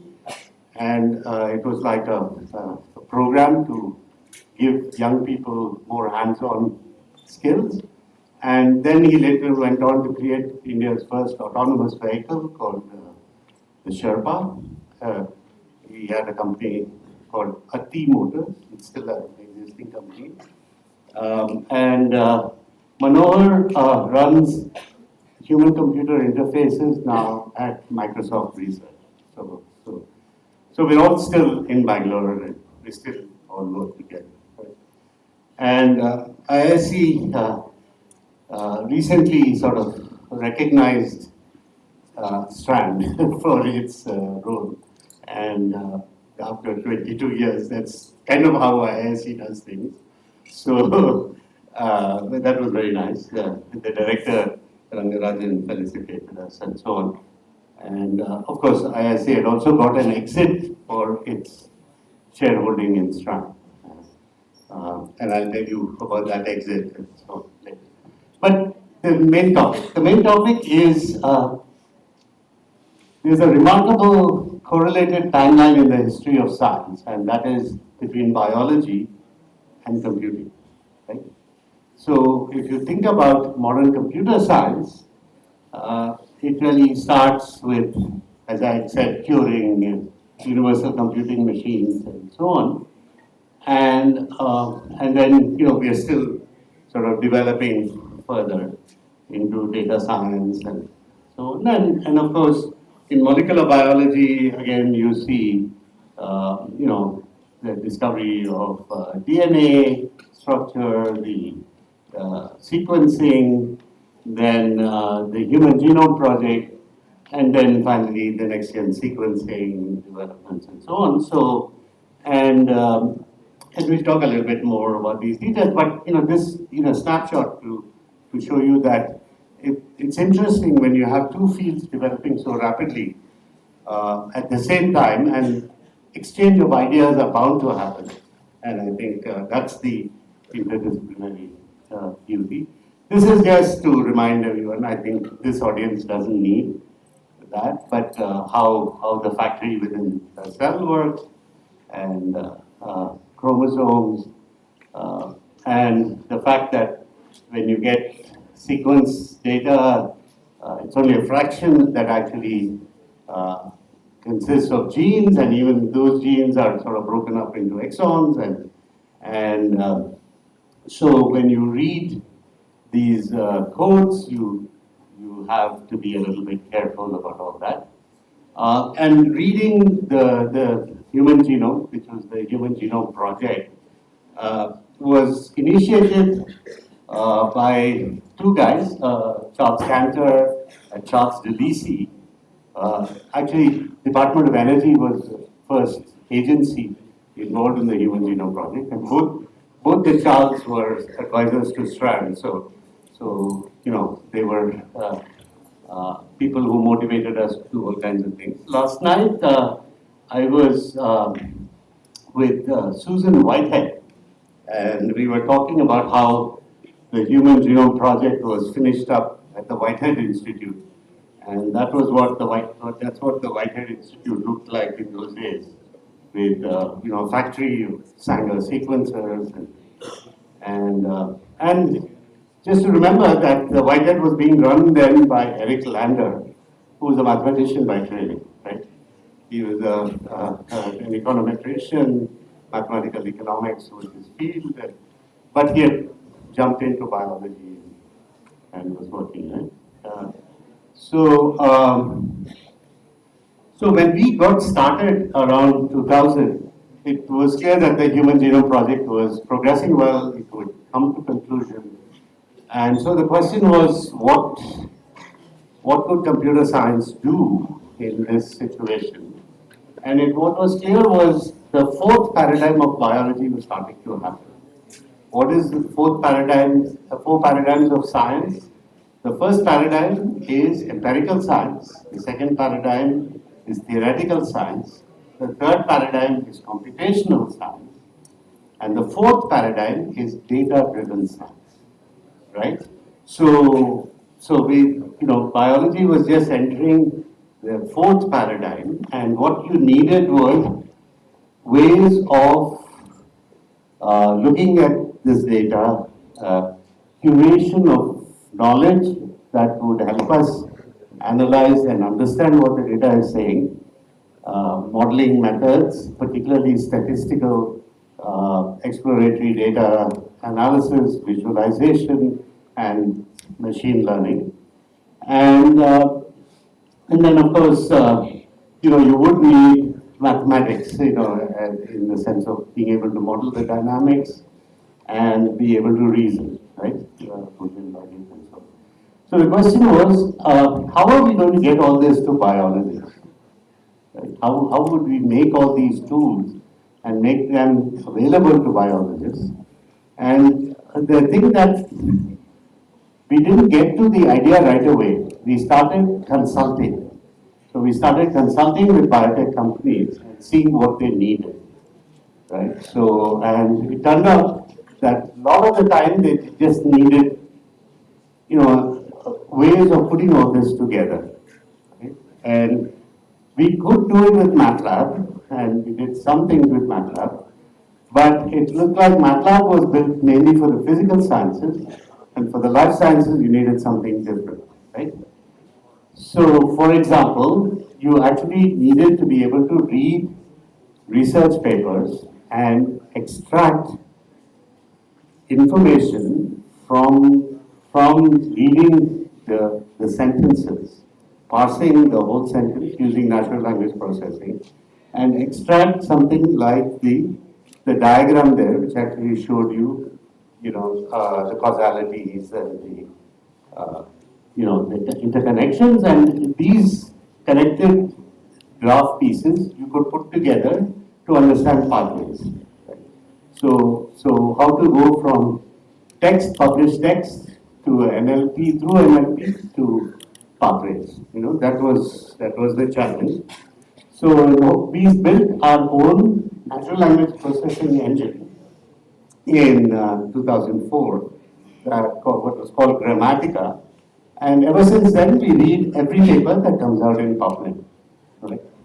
So, and we process it through the NLP engine,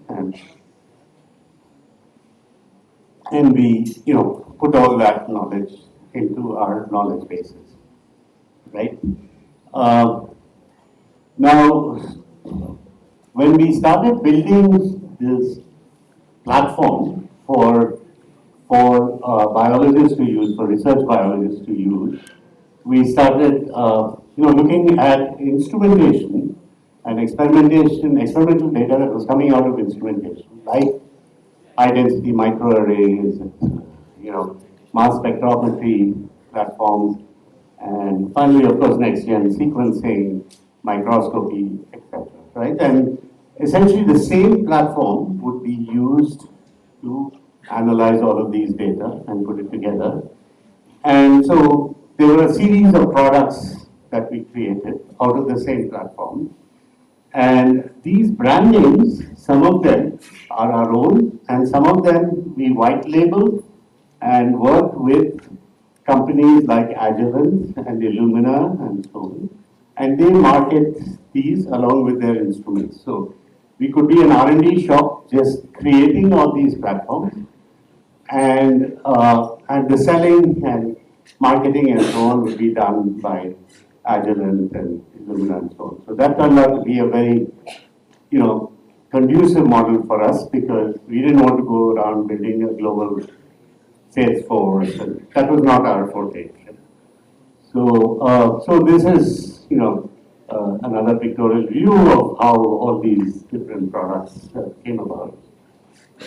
And these actually led to some of the earliest views of integrated biology, where you would put metabolomics, proteomics, gene expression, all of these experimental data together, and then be able to interpret on pathways, right, what they mean. And this led to many publications. In fact, the tools and built by Strand have led to something like 33 or 35,000 citations in literature. So in some sense, research biology has benefited.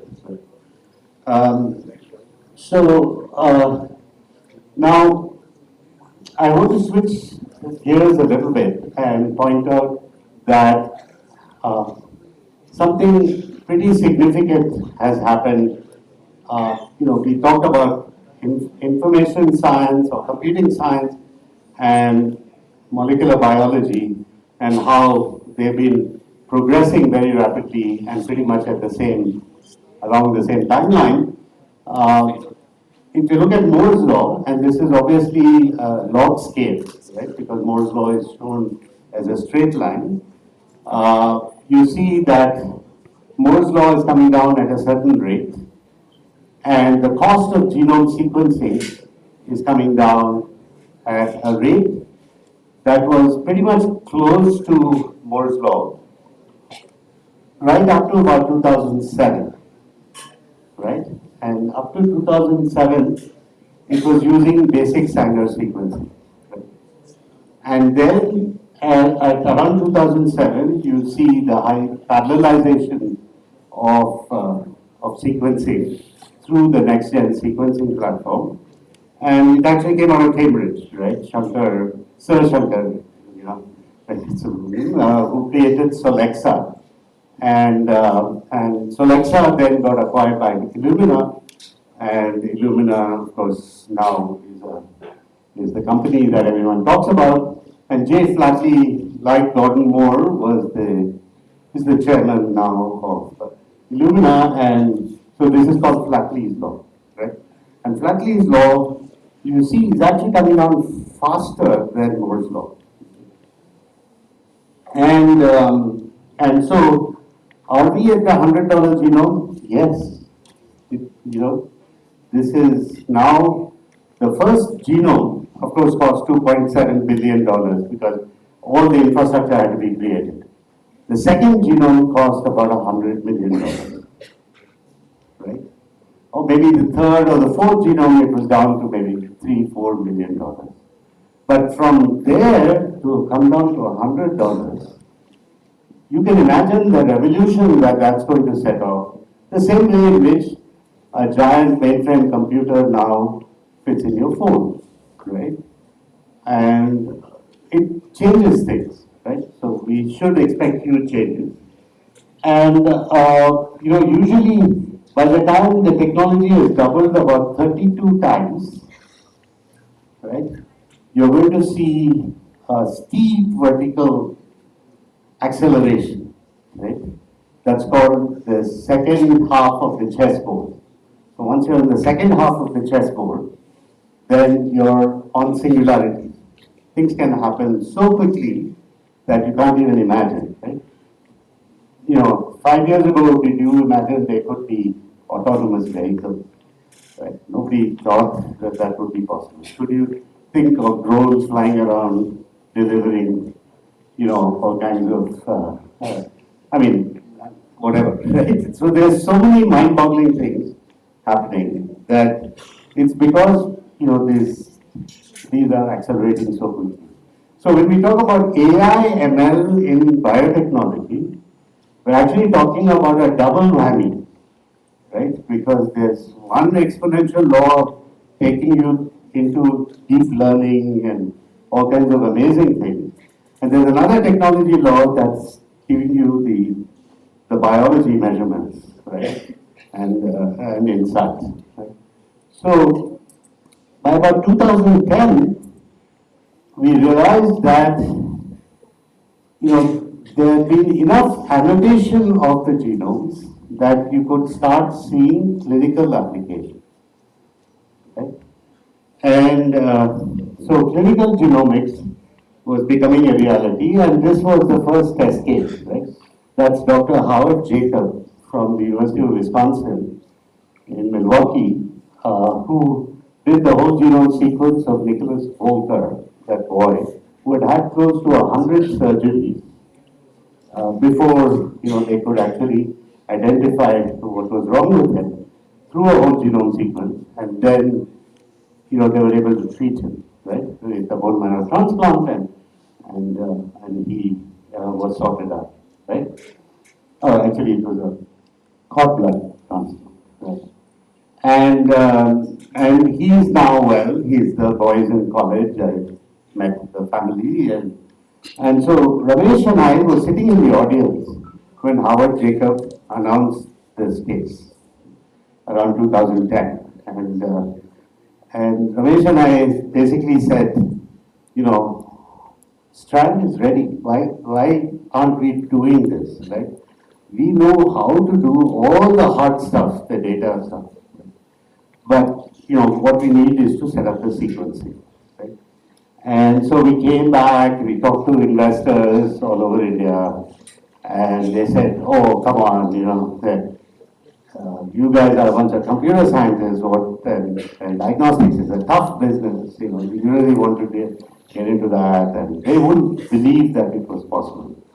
So finally we had to go to California and present to venture funds there, and they said, okay, we'll give you $10 million, go build your sequencing lab.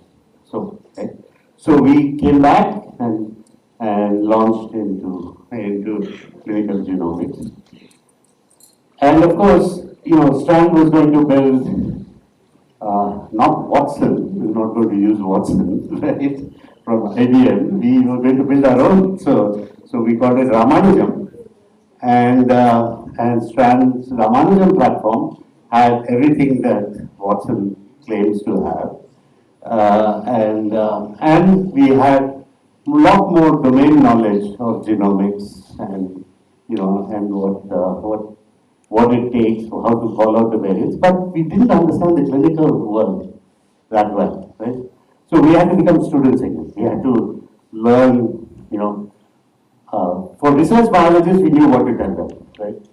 But for clinicians, it was a whole new game, right? And clinicians said, would not really think that just because you're an ISC scientist and you've done cool things and source software and all that, that doesn't make a difference to clinicians.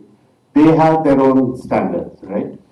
So we had to become accredited by the College of American Pathologists. And we were the first lab in South Asia to actually be accredited by the College of American Pathologists. So we were a CAP lab.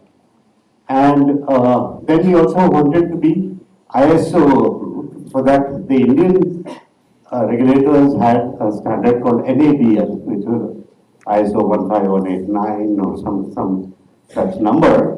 But the problem was there was no other Indian lab that had been accredited. So we couldn't do an EQUAS or a check against what any other lab did. So finally we convinced University of Edinburgh to be our EQUAS.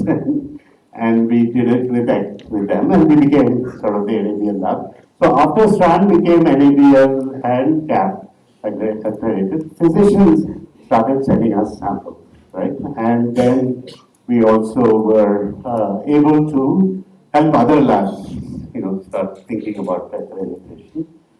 And then we built many platforms in which you can put together all this knowledge that has been accumulated. And as we did clinical diagnostics, we also started building our own knowledge base of Indian genomes and Indian genetic patterns, and to be able to interpret better, right? And so, for example, now we have done about 15,000 cases of hereditary breast and ovarian cancer in India, and it turns out the patterns that we've got in Indian patients is quite different from what we see in the West. For example, in the West, BRCA1 and BRCA2 mutations would be about the same. Here we see a real dominance of BRCA1, right? Also, amongst the cases that have breast and ovarian cancer, who are selected here for the test, the number of positive cases where there is some hereditary predisposition is much higher than what you see in the West, right? And now we have normalized against how Western studies have been done, and that 30% would probably come down to about 25%, but it's still very high, right? And empirically, we know that there's something going on, because in India we see a lot of triple negative, we see a lot of earlier onset of breast and ovarian cancer.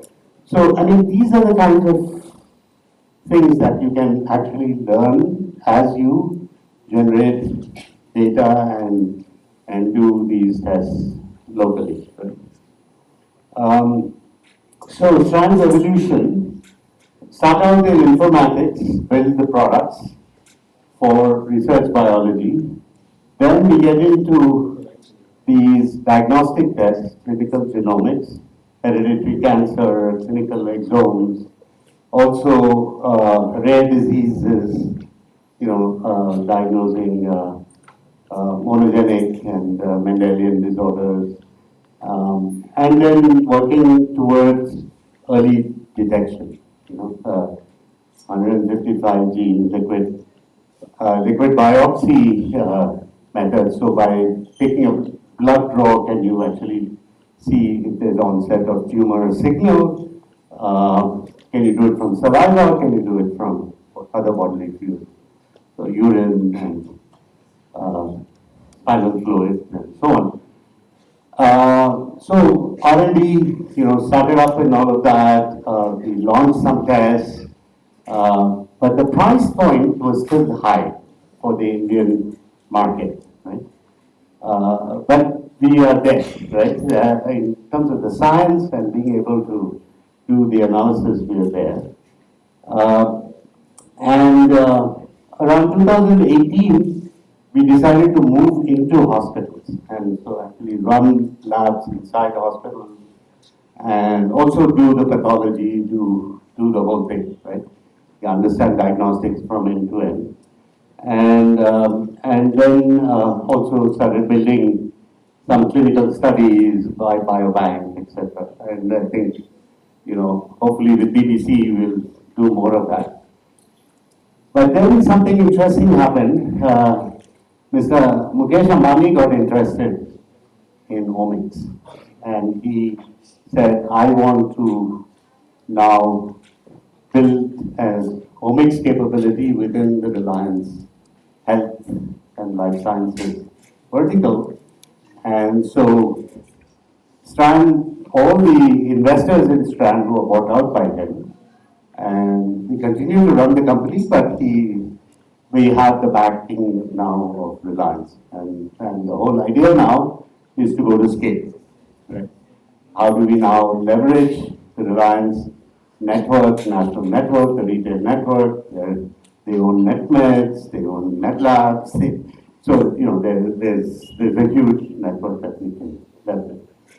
So Reliance announced this about a year ago, and you know, just to give you a sense that once you build a lot of value, right, and you can embed your technologies in a commercial partner, then that's when the real value shows, right? So it's not like Mr. Ambani paid 8 billion to us, right? But that was the impact on his script, right? On the Reliance script, it went up by 4% when they announced that they had acquired Strand. And on a 220 billion market cap, that's a reasonable number. So, so now we are into trying to understand how to scale up everything and make everything very, very affordable, right? So, as Mr. Ambani says, Grail might be doing it at $999 in the US. You should do it at 999 rupees, right? So of course he's got, you know, he puts up standards which are very difficult, but we are trying. And this is our newest test, as announced last week at the Bangalore Tech Summit. It will probably get rolling this week or next week sometime. It's 20,000 genes are scanned. So it's running a whole exome panel behind, and it gives reports on all so hereditary cancer risk, hereditary metabolic disorders, pharmacogenomics, carrier risk, if you're a carrier of hereditary disorder or hereditary cardiovascular risk, and it reports on all of these. And the cost for a triad, child and parents, is 12,000 rupees, right? So that's starting to look like it is, you know, it would be affordable to, you know, to some layer of society. It's still a small layer. And eventually, if we can keep working at bringing down the cost, this could become public health initiatives in wellness, right? That's the goal. And so that's all I'm going to say about Strand. Now let's just talk about what of this connection between you know, where the future is, right? And just to give you a sense again, I mean, you know, I guess I don't want to overdo this money part, but it's important to realize that there is an addressable market now in genomics, which is huge, right? It's starting to look like it's in the trillions, and this is just human healthcare. If you look at agriculture, if you look at industrial biotech, and so on, it's you know, it's much bigger. And of course, part of the excitement is what Professor Padmanabhan was talking about: synthetic biology, coming together with AI, coming together with genomics. You know, that's the excitement, right? Where you can put all these things together, right? This is, of course, Financial Times getting very excited, you know, talking about how this is the greatest discovery since Darwin and so on. And, you know, just to, can you play the film? That's actually a video in there.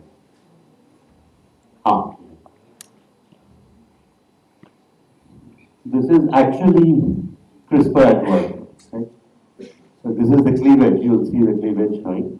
It takes anywhere between 20 seconds to about 90 seconds, and there's about is repeated 3 times.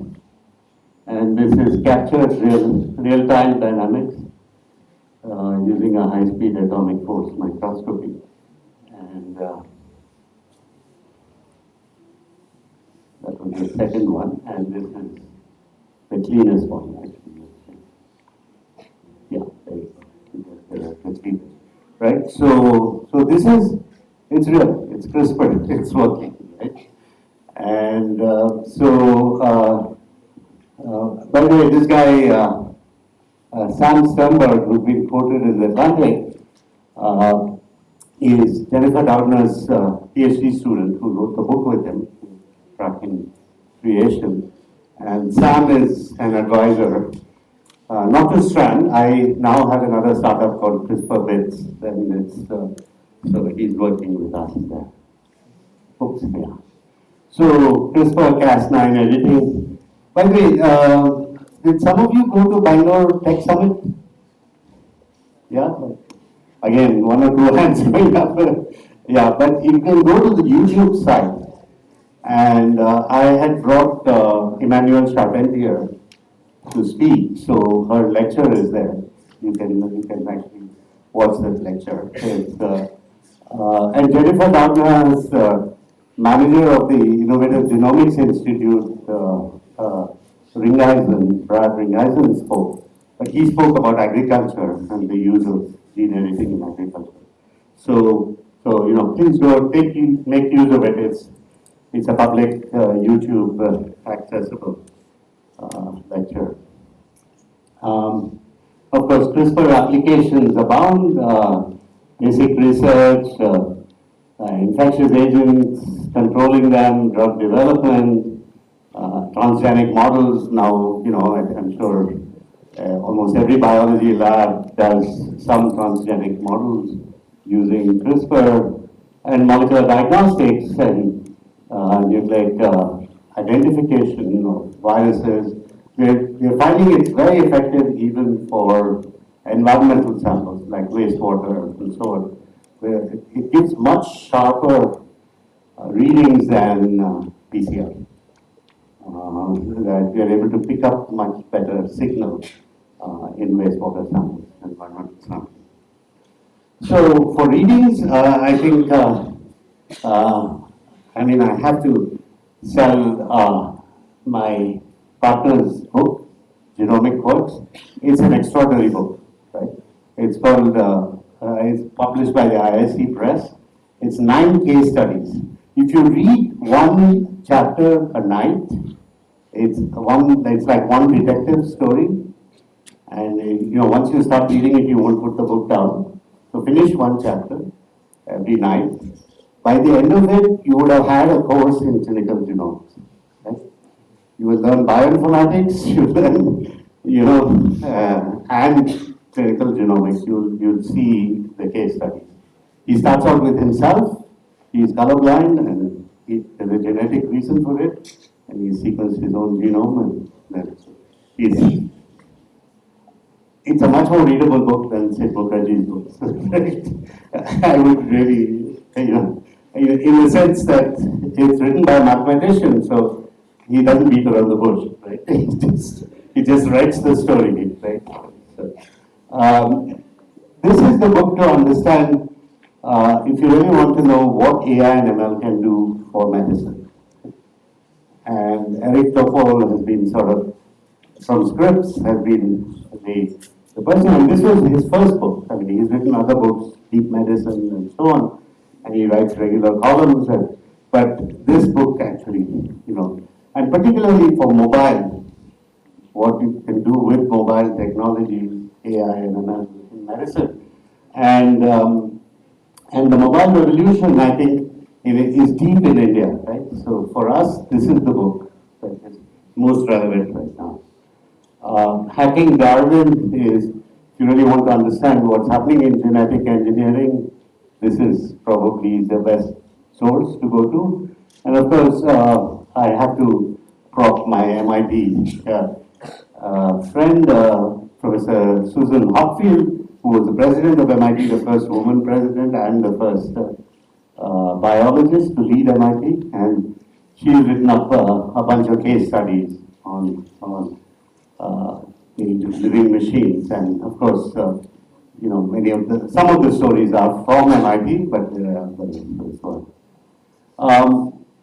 Another big frontier from a research point of view, of course, we heard a lot about the vaccines, and you know, so I won't say much there, but of course, what is remarkable is, of course, the amount of time it took to come up with this vaccine as compared to the other vaccines. I think Professor Padmanabhan talked about Pandorum. Of course, Pandorum was one of the companies that I was involved in selecting and getting. It was an IIC PhD started company, and but Strand had done something slightly different. It actually modeled an in silico model of a normal liver to replicate homeostasis.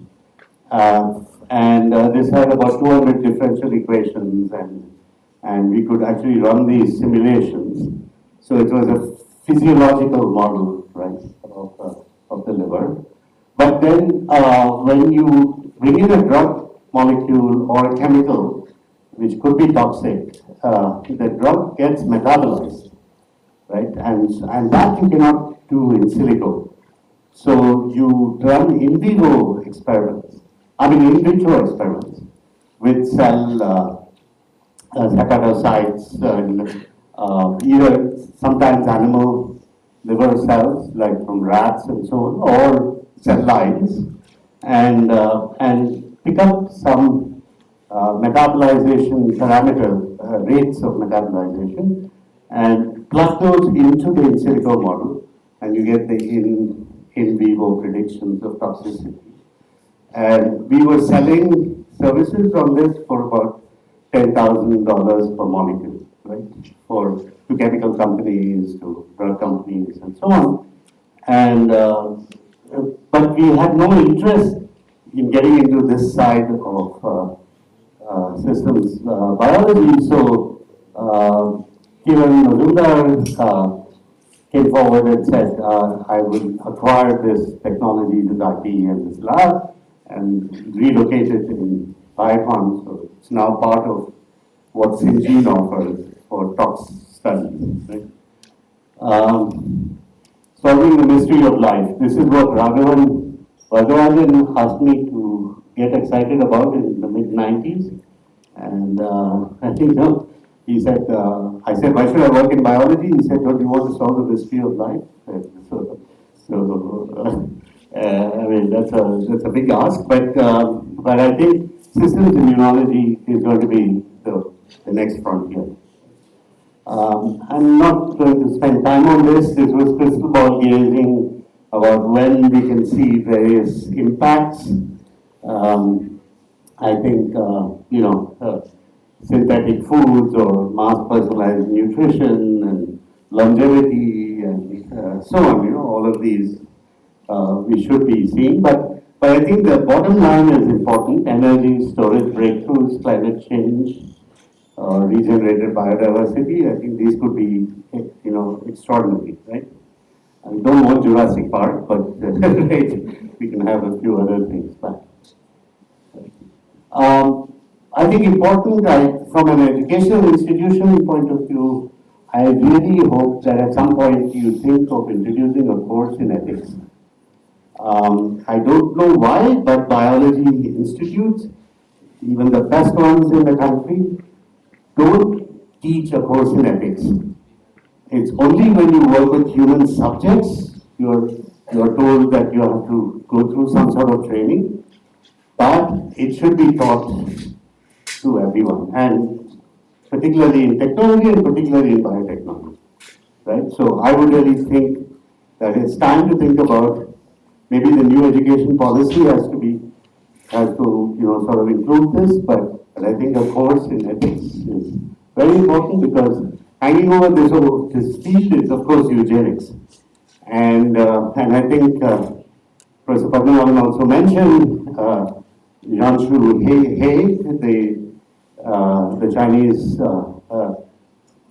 scientist who played with those embryos of the twins, and the twins were born, and then he had to go to prison for 3 years. I mean, it's not.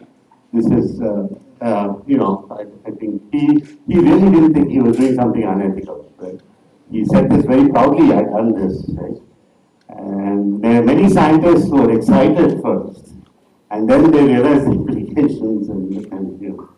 So, anyway, I haven't done anything like BIRAC, but I've been involved with a whole bunch of companies, and it's been a lot of fun. So I'm happy to mentor any of you as you get going. But this is the company that I now spend most of my time on. CRISPR bits, because we're sort of playing around with CRISPR and having fun. This is a company that uses AI ML for stock market trading. So we're trying to build an algorithmic trading engine, and there are various others, and I won't get into all of them. So let me just end there. Happy to take a couple of questions if there's time.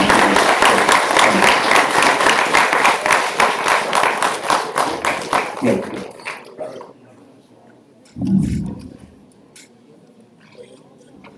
It's forum is open for questions. There's one. Yes. Over there.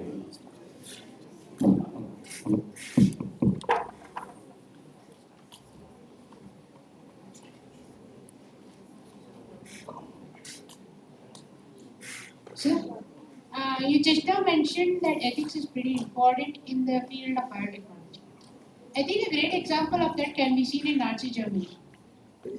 Your Nazi Germany also employed many principles of eugenics so that they could weed out all the weaker people so that they would not intermingle their weaker genes into the population by using many harsh techniques.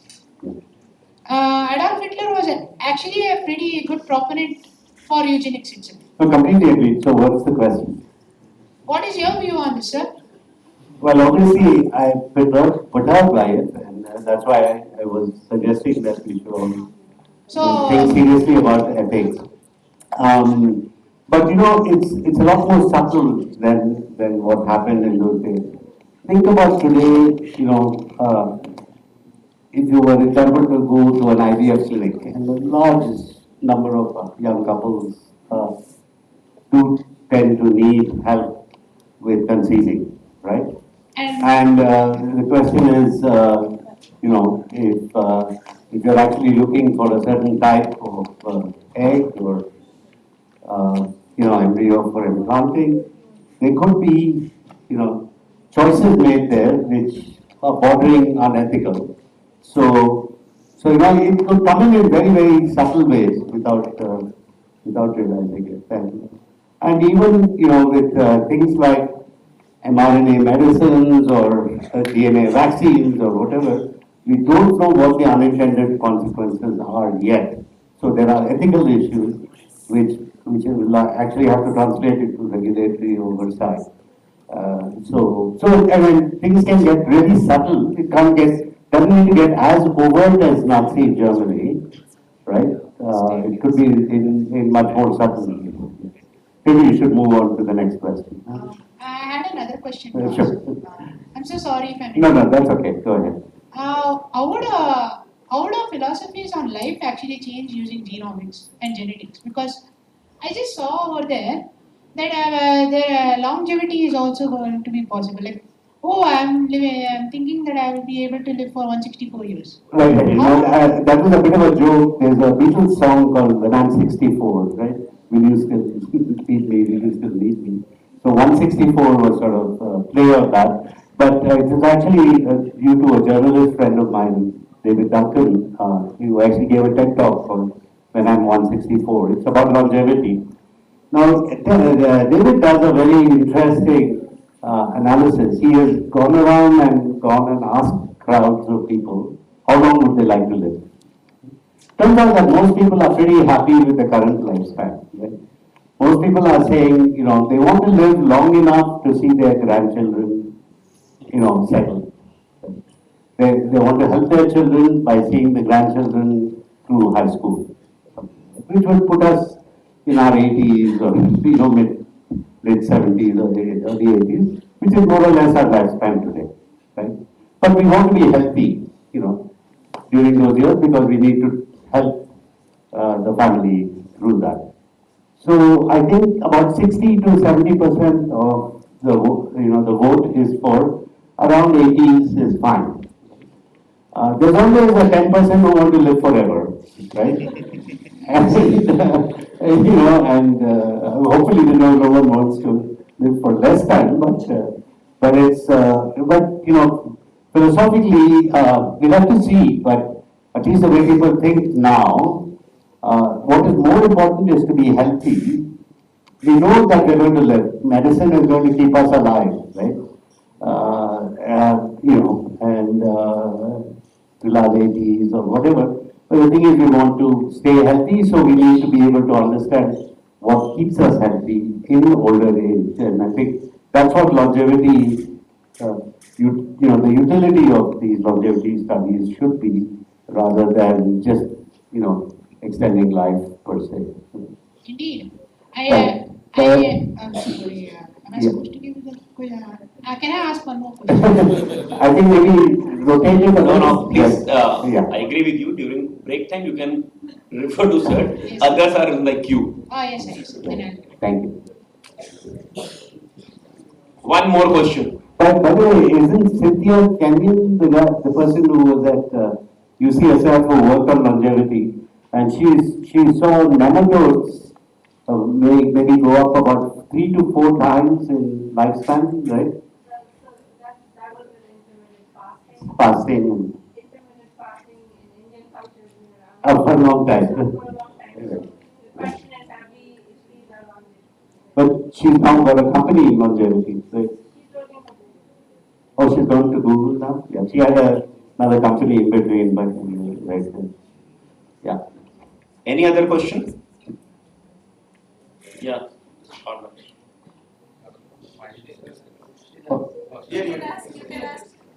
Yeah, go ahead, just ask. Yeah. So like when you became an entrepreneur, Right. did you like still focus on research, or were you like focusing more on the marketing part of it, like advertising the product you're making? Like how did Yeah, sure. So, the thing was we were a team, right? Yeah.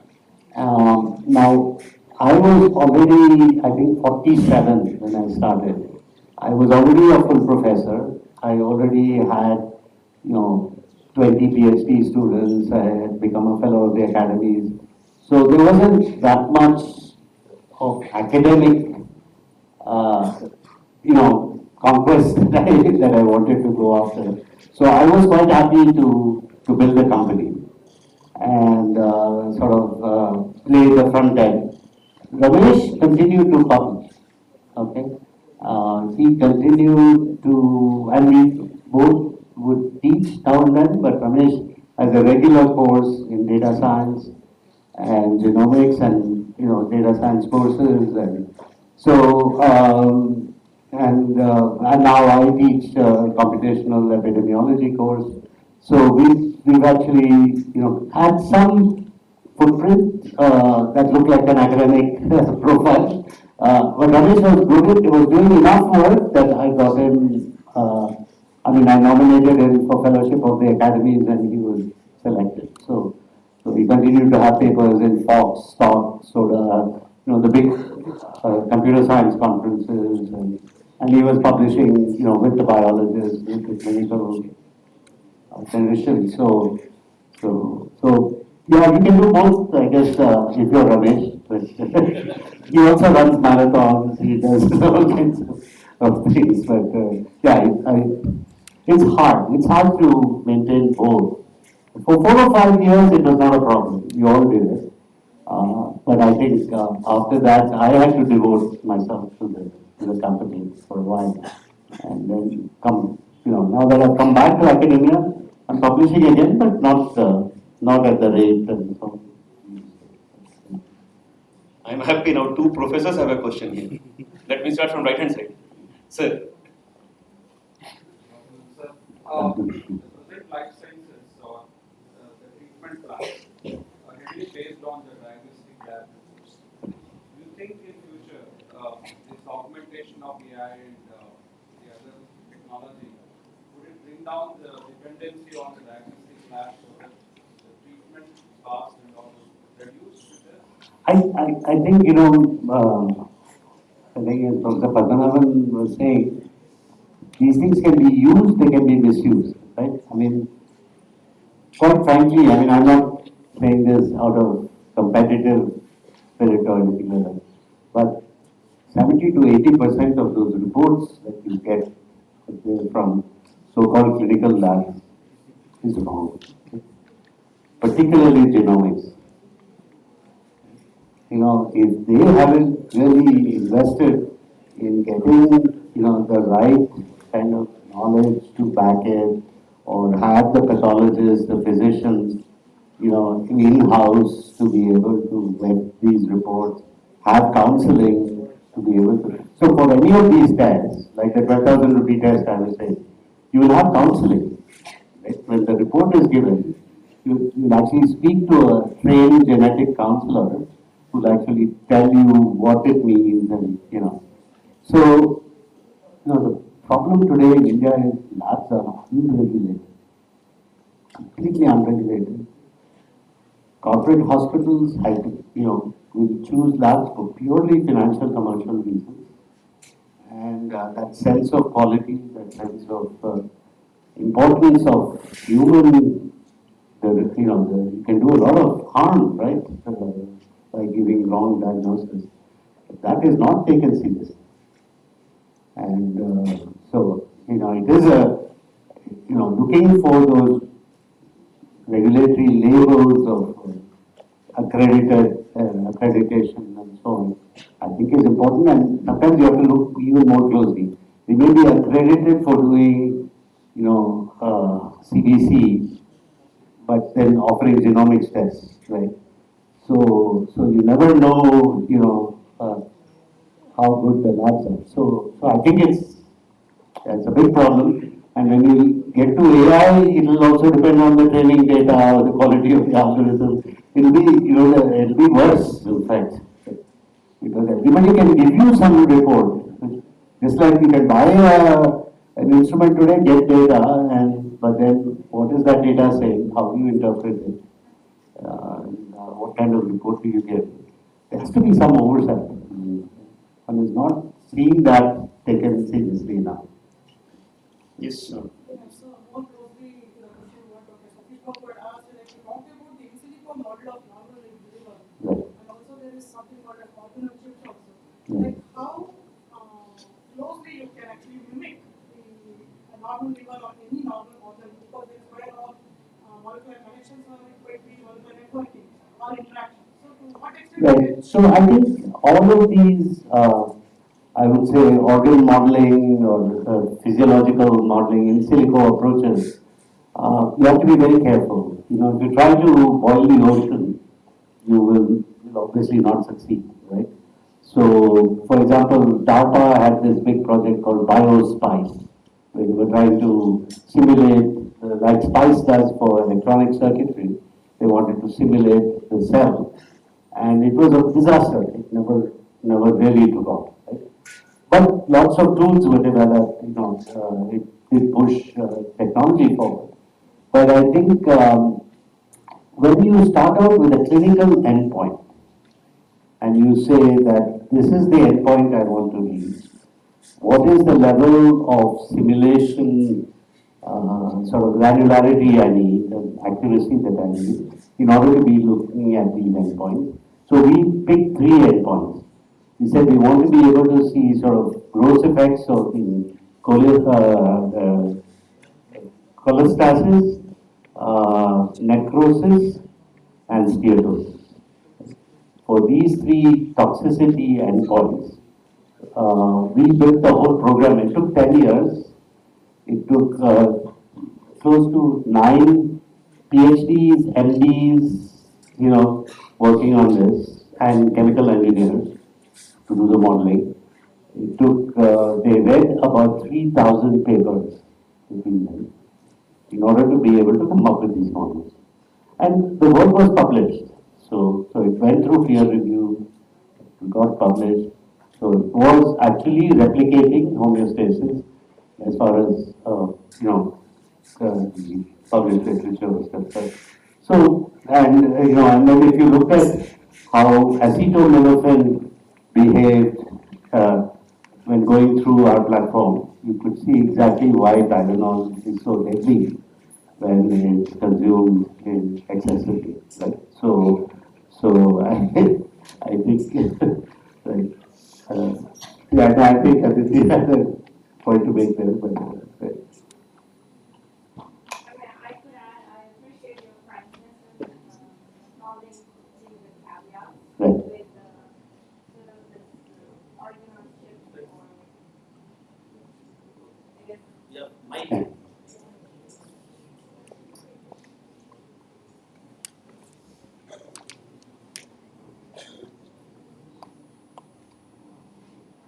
So I was saying that I really appreciate your frankness in acknowledging the caveats in such platforms and approaches. And as you might know that liver is the main detoxification organ, and if anything you give, 70% of it goes through the liver, 20% through kidney, and then all other areas or organs. But there's a lot of interconnection. And one of the fascinating things about liver is that unlike the brain, which has many different nuclei, liver comparatively has few cell types, and yet it's able to do a number of things which brain requires many more cell types to do. So, but even the three endpoints that you mentioned, it's not just the hepatocytes, it's also the veins and other things that are involved, which is very difficult to mimic. But nonetheless, as long as you are interpreting your data with that caveat in mind, I think it's. No, we were never claiming beyond preclinical, with what we were doing. It was just, it was helping people detect early situations, whether with the REACH protocol in Europe, every chemical has to be profiled for liver toxicity, right? So you can't go around sacrificing animals for every one of those. No, right? I completely Right. agree. I mean, I've reviewed some SBIR grants where, again, they Sure. not just do that for human organ, but they also look at either dog, chip-on organs, or dog or horse, and there are sometimes you can screen out things that are going to be very toxic on the organ So level. I just wanted to mention two things. One is that there's a big group at IISc working with body on a chip, so the multiple organ systems. But there is also people like Sangeeta Bhatia at the at MIT at the Koch Institute and at what's it called, Heinz Institute for Medical Engineering, where she's actually built a model with the veins, and she's done some pretty amazing modeling stuff. So it's progressing, and I think so. Again, I think you can't really use this as a substitute for real clinical studies and clinical trials. However, this gives you early indication and can possibly help with killing drug programs early when they're eventually going to end up being toxic. Agree. Right. So I think that's the value to pharma, that they want to be able to, just knock out certain drug candidates when it's because there's too much risk of toxicity. So, yeah, thank you. It was a great, sir. Morning listening, starting something with sports, playing basketball, moving to computers, moving into the four paradigm sciences, empirical, theoretical, computational, and data driven at the age of 70.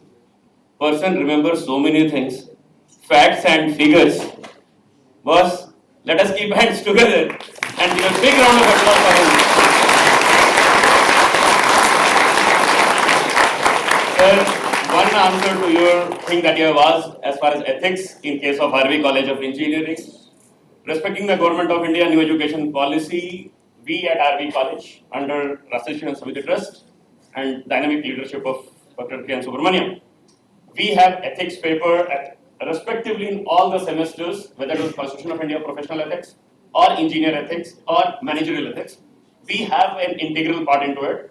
And yes, we have a specific elective subject in our biotechnology which talks about ethics. Thank you, sir. Even we have research methodology where the complete component used for ethics, research ethics also. Thank you, sir, for forwarding. And at age of 70, again, I request all of you, stand up and give a big round of applause, man. Standing ovation for him.